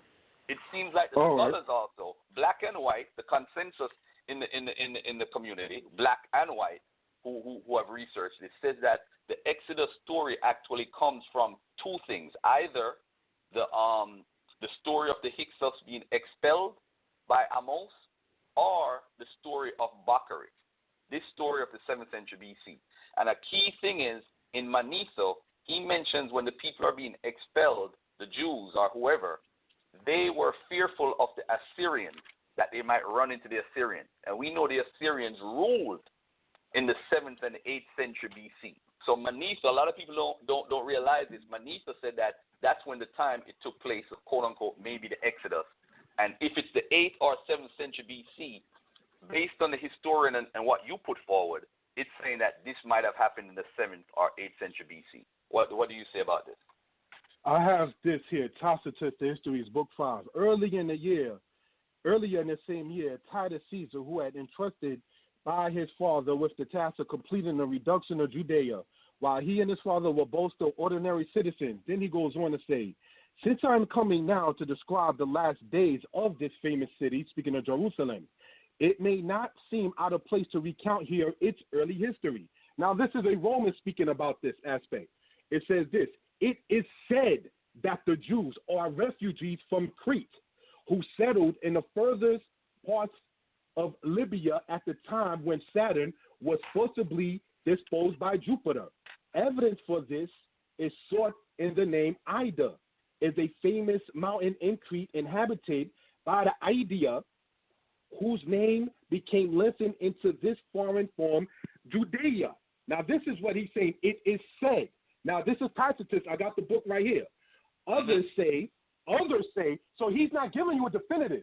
He's saying it is said, and then he's a historian. He's saying others say, and this is what others have said according to him, that in the time of Isis, the superfluous population of Egypt under the leadership of Hieronymus of Judah discharged itself upon the neighboring districts, while there are many who think the Jews of Ethiopian stock, driven by fear and hatred, to emigrate in the reign of King Siphius. So far we read 3 different accounts of Tacitus speaking about where the Jews come from. Mm-hmm. And so all far, right, so my point is this. He's not giving a definitive. He's stating what is stated in his day and time. I agree with you. Because right here, in also the same thing, he also talks about the god Seth, the murder of Osiris, is driven out of Egypt and spent 7 days fleeing into Palestine. There he fathers 2 sons, whom he calls Hierosalima and Judah. Seth is usually associated with the donkey in Egyptian mythology. So that's a whole other story also. I agree with you.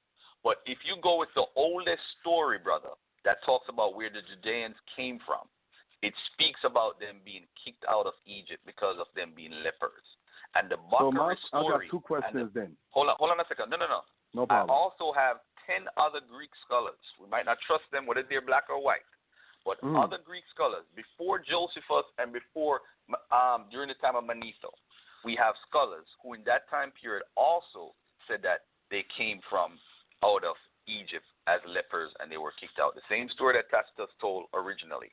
But what I want to say to you now is, if we go by what the historian said and look at how the story evolved, I understand Tacitus is giving us different stories, but looking at what Hectaeus of Abdera wrote, and he wrote the first Egyptica before Manetho, by the way, in the 4th century BC, and his recording, because if you remember carefully, the Judeans were deported to Egypt, Alexander, Egypt, by the Greeks, and they were locked up. They were in like a jail type atmosphere before the Ptolemies released them. Those Judeans they didn't have anything with them. They wouldn't allow them to have a script. They didn't have any words. They didn't have anything. All they had was memory. So those people who came into Kemet, those Judeans, those are the ones that helped to build, quote unquote, whatever Pentateuch that we have.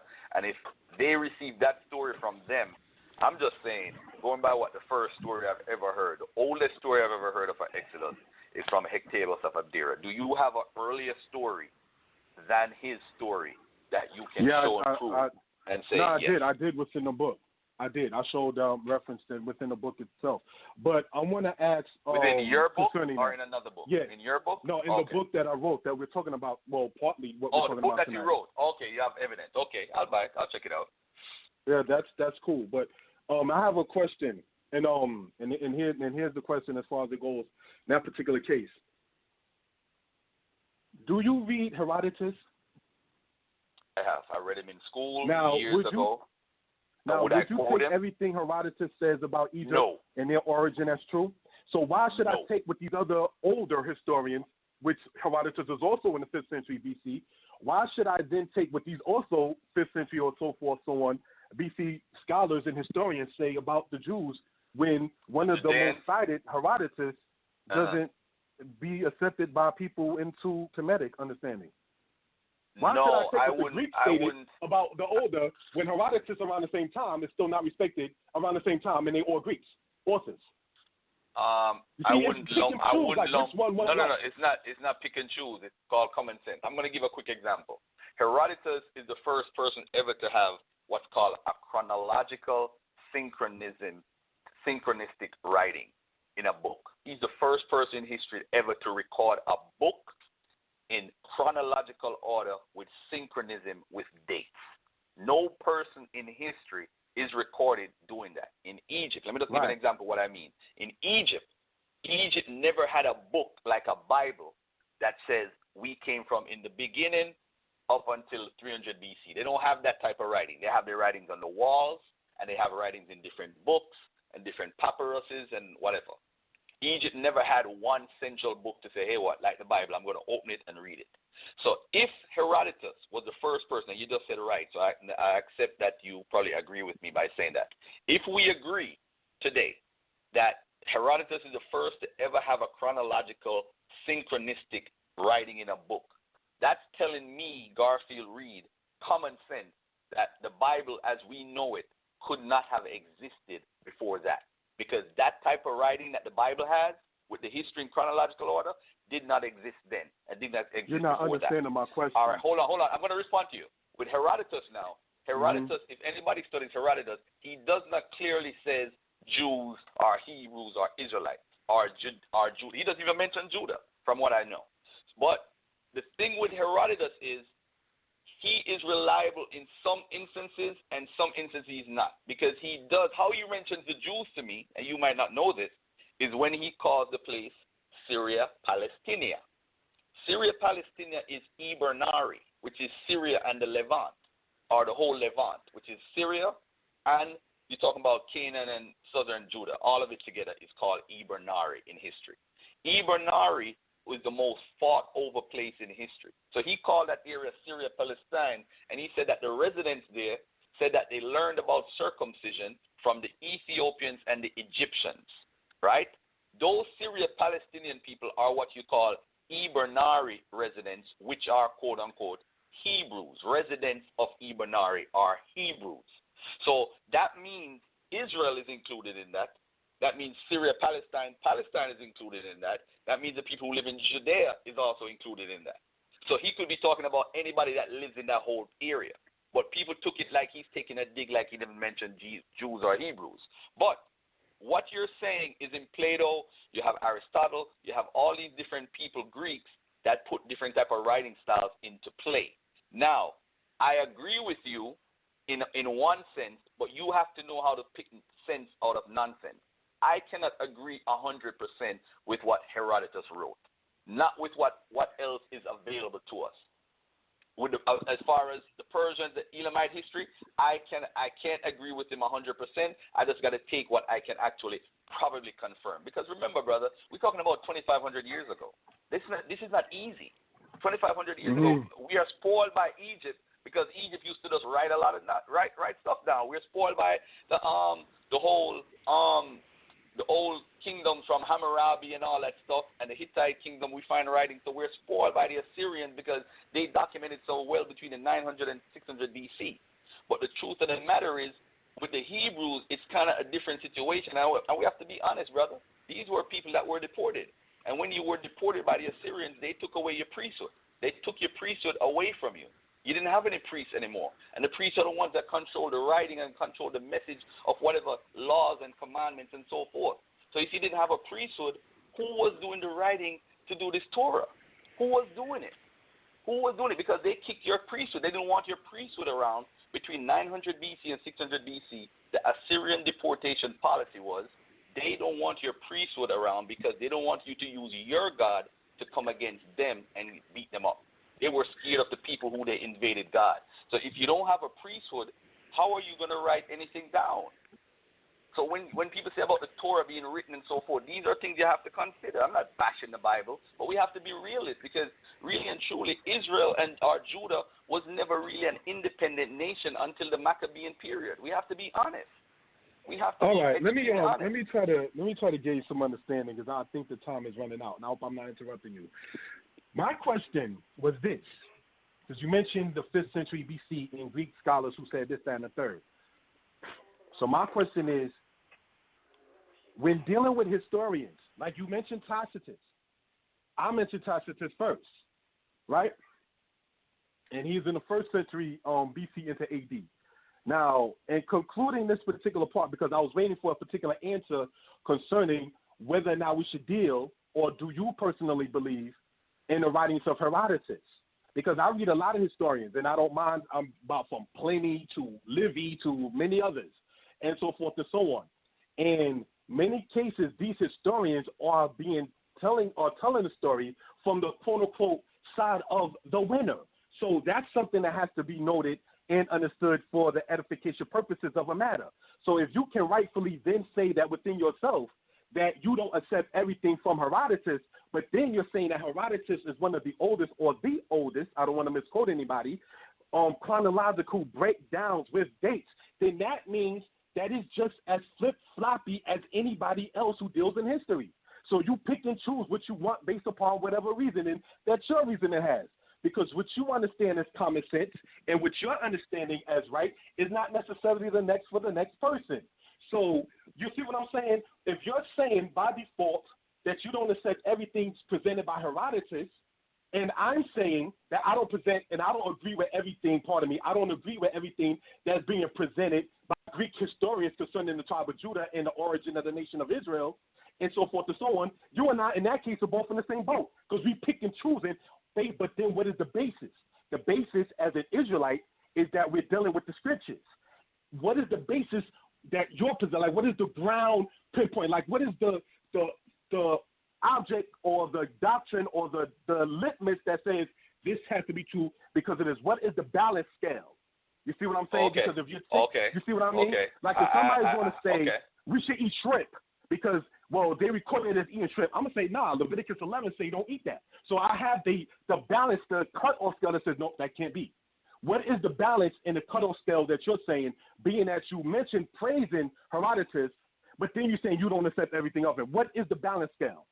What's the cutoff point? What's the limit? All right. And, very good. Brother Garfield, I got somebody standing by behind you too, so you can make all right, cool. I'm gonna. All right, use my time. You gave me a lot of time, Sal. With all due respect, me and Kashub will catch up another time. I mean, we could reach out to each other. So peace and love, everybody out there, and just to remind everybody, or just to say what I said earlier, I wasn't coming at the brother in a sense of I'm totally against him, or I'm just trying to get to the truth. And the brother made a statement about the Asar Osset Society being started in 1973 as a response to what went on with the brothers in 1968, I think, where the brothers moved to Dimona, or the Chicago brothers that's trying to do wonderful work there in Dimona, Israel, and Telerad. Shout out to the brothers over there, by the way, too. I was just trying to get to the root of where it's getting. I mean, we could all have conspiracy theories, but I want, if we're going to come on a platform like Sal, which a lot of people are listening to, I just wanted him to pinpoint, like he asked me about Herodotus, I could say Herodotus said history is book 789 in Penguin, page 472. I just want a source. That's all I want. I just want a source. If you're going to make such a broad charge, just give us a source. No assumption, just a source. Peace and love, brother. One love, and keep doing the good work that you're doing. Peace. Okay. I appreciate you, Brother Garfield. And we got some more. Actually, we have like maybe a few minutes on the air, people. So if you're listening on social media, if you're listening on Blog Talk, before the time runs out, you have to call the number 646-716-7320. We're going to take a few more questions. You have a few seconds left on the air, so you got to call in right away. Again, the number is 646-716-7320. We're going to take some more of your questions and your comments. But you want to make a general comment before we move on to the next person? That. No, let the next person speak. Okay. All right, let's go to the next person then. Let's go to 917-576. You're live in the air. Shalom, can y'all hear me? Loud and clear. Shalom. Yeah, I just want to give a shout out to both of the brothers, and I think y'all both made some great points. But I got a question for the brother Kashub. Can you expound on? I know this is a little off topic. It's not really nothing to do with Israel and Egypt, but it actually does in a biblical standpoint. I will go to Isaiah 19:25 and Amos 9:7. And if you can you expound on these two scriptures? Because I think this would shed a lot of I think this would kind of like shed a lot of light on what these Egyptology cats is trying to say, how the Bible is an anti-African book, or that the Most High hates Africans. I think these two scriptures, if you can expound on these two scriptures, that would shed a lot of light on that. All right, Isaiah chapter 19:25. It says, "For the Lord of hosts has, for that the Lord of hosts has blessed him, saying, Blessed be Egypt my people, and Assyria the work of my hands, and Israel mine inheritance." Then you asked about Amos chapter 9, verse 7, correct? Right. Amos chapter 9, verse 7. Okay, it reads as this, so we can gain an understanding concerning this particular matter. "Are ye not as the children of the Ethiopians unto me, O children of Israel, saith the Most High? Have I not brought up Israel out of the land of Egypt, and the Philistines from Kaftor, and Aram from Kir?" Okay, one of the things, and it's not to overtalk you or double talk you or anything like that, my brother, the portion of Isaiah chapter 19:25 has to be understood from Isaiah 27:12 and 13. Because once understanding of the history of the matter that happened between Assyria, Egypt, and Israel, you had Sennacherib, you had Taharka, you had Hezekiah. You understand? You had the situation that was going on later on with Esarhaddon, Manasseh, and then the king of Egypt at that time, I forget his name at the current. Pardon me for that. So this was a political situation that was going on within some of the kingdoms and the empires, if you will, in that particular time. Now, as far as that's concerned, so I'm going to read Isaiah chapter 27, verses 12 and 13. So that way, as stated, the scriptures will basically like speak for itself. And it says this: "And it shall come to pass in that day that the Most High will beat off his fruit from the flood of the river unto the brook of Egypt. And ye shall be gathered one by one, O ye children of Israel. And it shall come to pass in that day that a great horn shall be blown, and they shall come that were lost in the land of Assyria, and they were dispersed in the land of Egypt. And they shall worship the Most High in the holy mountain at Jerusalem." So what that is emphatically speaking of, connecting line upon line, precept upon precept, this is speaking about the children of Israel being a blessing in the midst of the land. Meaning that, if you follow what I'm saying, brother, what I'm saying is, this is, if I heard you right, about saying that people say, oh, the Bible is anti-Africa. Emphatically, no. The Bible is not anti-Africa in that particular light, in case simply because of the fact that the first country mentioned in the Bible is not Egypt, believe it or not Israel, is actually Ethiopia. You see in Genesis chapter 2. And so that's one thing I wanted for edification purposes. Egypt is mentioned, that's a black country, over 600 times. You had the Ethiopians mentioned over 40 times. Canaan was black over 200 times. The children of Israel were black. I explained that in other cases. I'm sure you may know and understand that. Mentioned over 2,000 times. So it is a quote-unquote, if you want to use the race or color aspect, a quote-unquote black-orientated book. The distinction with the scriptures, however, is that it speaks about the aspect of Zadaqwa, righteousness, and Resha'ah, wickedness. The distinction between righteousness and wickedness.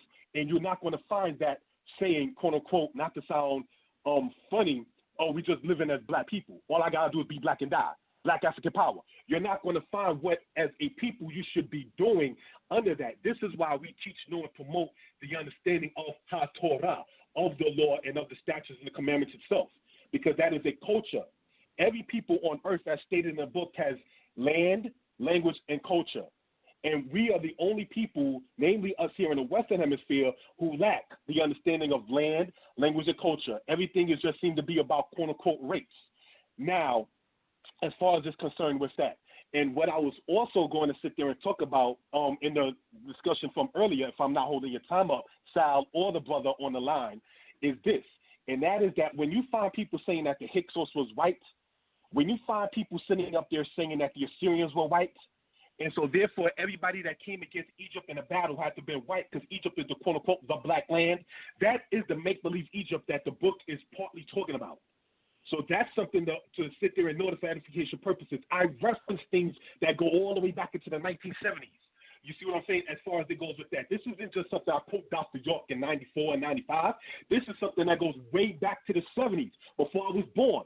When they were sitting up there talking about there were no Israelites. And then you got people saying, well, there were Israelites, but the Israelites were this, that, or the third. It's time for Israel to tell Israel's story.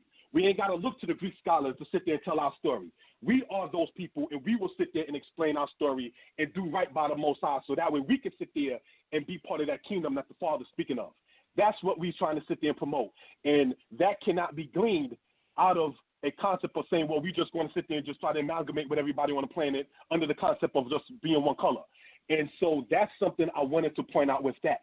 That ties into, my brother, what goes on with Amos chapter 9, verse 7, because it is speaking about the aspect of saying that you were at a low state and the Most High brought you up out of the land of Egypt, but that Israel forgot about their captivity and turned on the righteousness of the Most High. So that's part of, that kind of ties in, and I'm hoping it's understood, my brother, as far as it goes with Amos chapter 9, verse 7. Are ye not as the Ethiopians unto me, O children of Yisrael? Are ye not, did I not bring Yisrael up out of the land of Egypt? And then, as you know, with Amos, it talks about Israel turning aside from the Father's ways. So I hope what I was saying was understood, and so forth, and so on. I hope I didn't deviate or veer off from what you was asking me, brother. No, that was great, my brother. I mean, you expounded on a lot, and I think I like how you brought up about the Syrians and the Hyksos. You know how people be trying to say that they was white, and I think, you know, from a biblical standpoint, that would be impossible because, to my knowledge, the Assyrians come out of the line of Shem, and if the Israelites are Semitic people and they were black people, that would mean at some point in history, all of Shem's sons had to have been melanated, or, you know, I'm not sure what they are today due to, you know, the Ottoman Turks and all the conquering of the Middle East. I don't know, because I know the Israelites are still, you know, we still black people, but I know for a fact that at some point there's no way that the Chaldeans, the Assyrians, or whatever, they all had to have been melanated at one point. Right, I agree. I hear you, brother. Yeah, and that's pretty much it, my brother. Cool. Right. Thanks.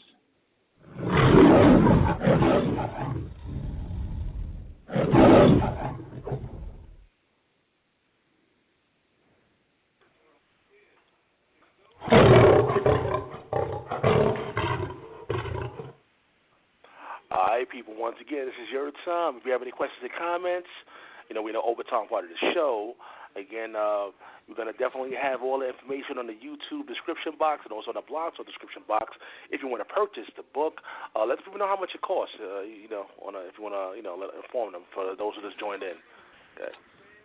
The price of the book, for those who are interested, is and I do think Sal sometime again for the time to speak on this, is $16.50. $16.50. As far as, you know, it goes down that particular case, and I'm gonna be quite candid concerning that. When you make a book and you put it out there, the publishing people, they suggest a price, and then they ask you. And I don't want to sit there and not give this info because anybody who knows about CreateSpace or publishing already know that the publishing people already suggest their price, and then you can make up your own price. So it's not trying to, you're going too far. No, those who know about publishing know this, all right? So as far as it goes down in that particular case, the aspect is this. Times are hard for us as a people economically.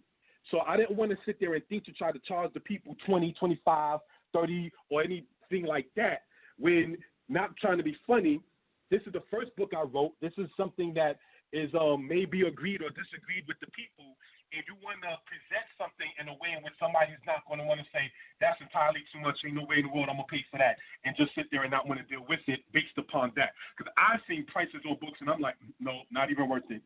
I ain't even going to sit there and look at the table of contents because of the pricing, as far as it goes with that. So, like the Apocrypha teaches us, it's not a secret. It says, make thyself acceptable within the congregation.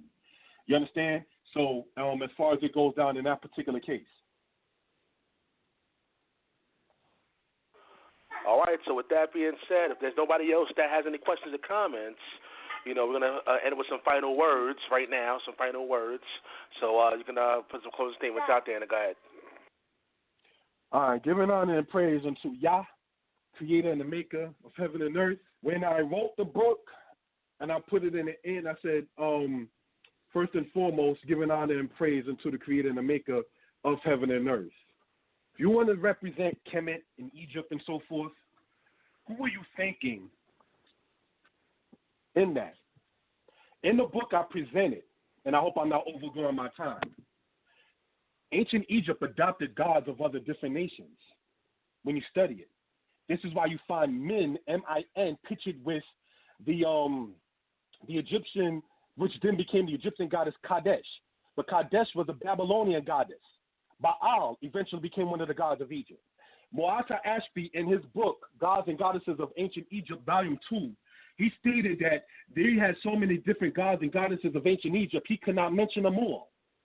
See, when you're dealing with this as far as being an Israelite, and this subject matter with the Kemetic science that seems to challenge themselves against the house of Israel, it was time for the Israelites to respond. I know good and well it's not going to be respected by all. I know good and well some brothers who are quote-unquote messianic may not agree with it all. Some brothers who are quote-unquote non-messianic may not agree with it all. You understand? But what I had stated in the book is that I cited my sources. So if my sources are incorrect, then I, following, not to say I'm perfect, Proverbs 12, verse 1, I have no problem for correction as far as that's concerned with that. You understand? So that's something I want to sit there and point out, you understand, for edification purposes.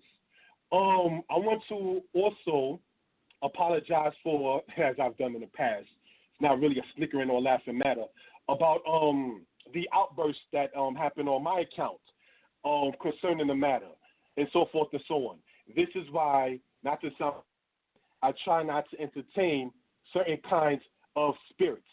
When I spoke earlier specifically, and I said that anybody who tells another black man to not read something is not to be taken as a friend and serious, there's a reason why I said that statement.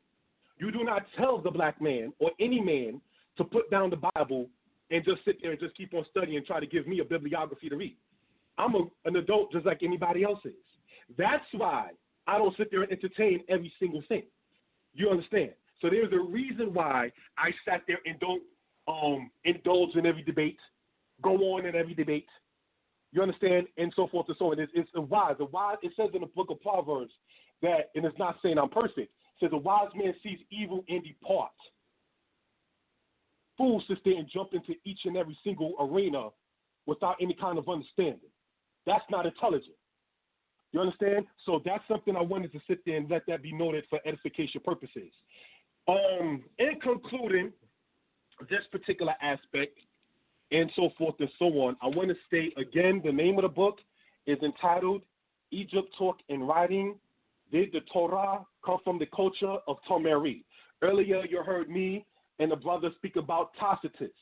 Tacitus emphatically stated that the doctrine of the Israelites is totally different than the doctrine of the Egyptians. So then we have to ask, who then came up with the concept of such? Who came up with the concept saying that the Torah came out of Egypt? And there's some of the same people saying that Moses was taught by Akhenaten, that Moses was taught by Ahmose, and that Moses was taught by Thutmose, or his name was changed. You got 89 different stories of one person. Let my people go, Egypt. Let Israel deal with Israel, because the stories that have been presented about Israel from the other societies, if you will, is not accurate. And because the Bible gives you an unbiased story, such as David committing murder and adultery, or adultery and murder, such as King Zimri committing suicide, such as King Saul committing suicide, such as the fact of King Jehoram of Judah murdering his 7 brothers, that is trifling. So if you can just like a person can be brutally honest about their own history, I can accept that. You read about a physical, unfortunate case of a war or a fight that happened in the wilderness. You got a bunch of black people walking around in the desert and there's never been no contention. That's myth. The scriptures in Leviticus 24 talks about a battle, talks about an internal struggle, talks about a beef or a fight that actually occurred. You can, if I can read a story of a people that tells me why they fell, what to do for them to get up, and give a solution to their own issue, and then sit there and bang on the same people for not following that solution, that's something I can sit there and vie with, personally. And I hope the information that I presented in the book supporting that kind of understanding can also sit there and be told. You understand? You're not going to get the good, the bad, and the ugly shied away and just giving you a fallacious make-believe story of everything else.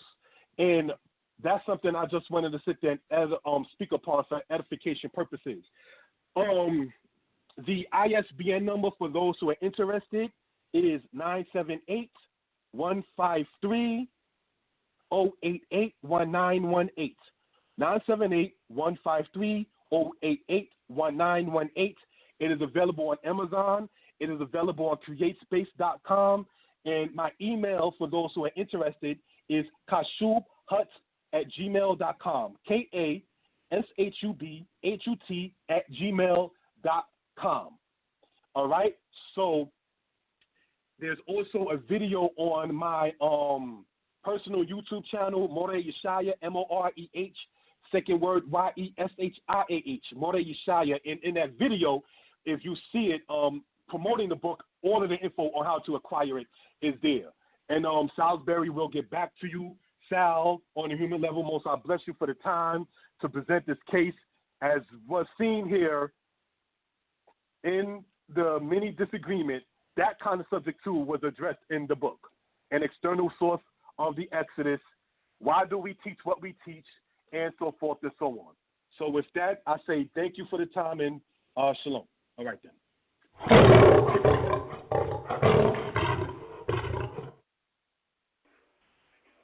All right, people. Once again, people who are out there, make sure you go to the website. I have the website actually in the description box. I'm going to try to read it out.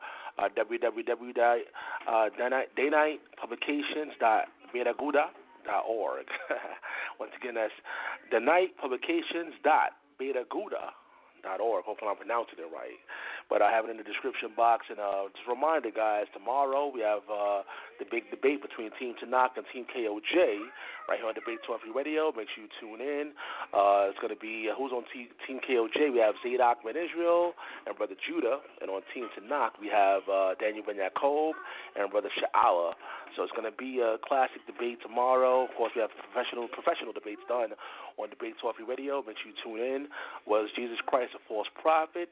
That's going to be the topic of tomorrow. And just a reminder, we're going to have a post-debate on Saturday, April 30th at 7 p.m. Eastern Time, but that's going to be done on Virtue TV. That's Brother Virtue, who's in the UK. He's going to do this on his YouTube channel again. We have the post-debate on his YouTube channel, Virtue TV, so you can see the special guests and hear what happened after the debate. So, again, tune in live tomorrow at 8 p.m. Eastern Time. You know that number, 646-716-7320. We want to hear from you during the Q&A segment of the show. See you guys tomorrow. Shalom.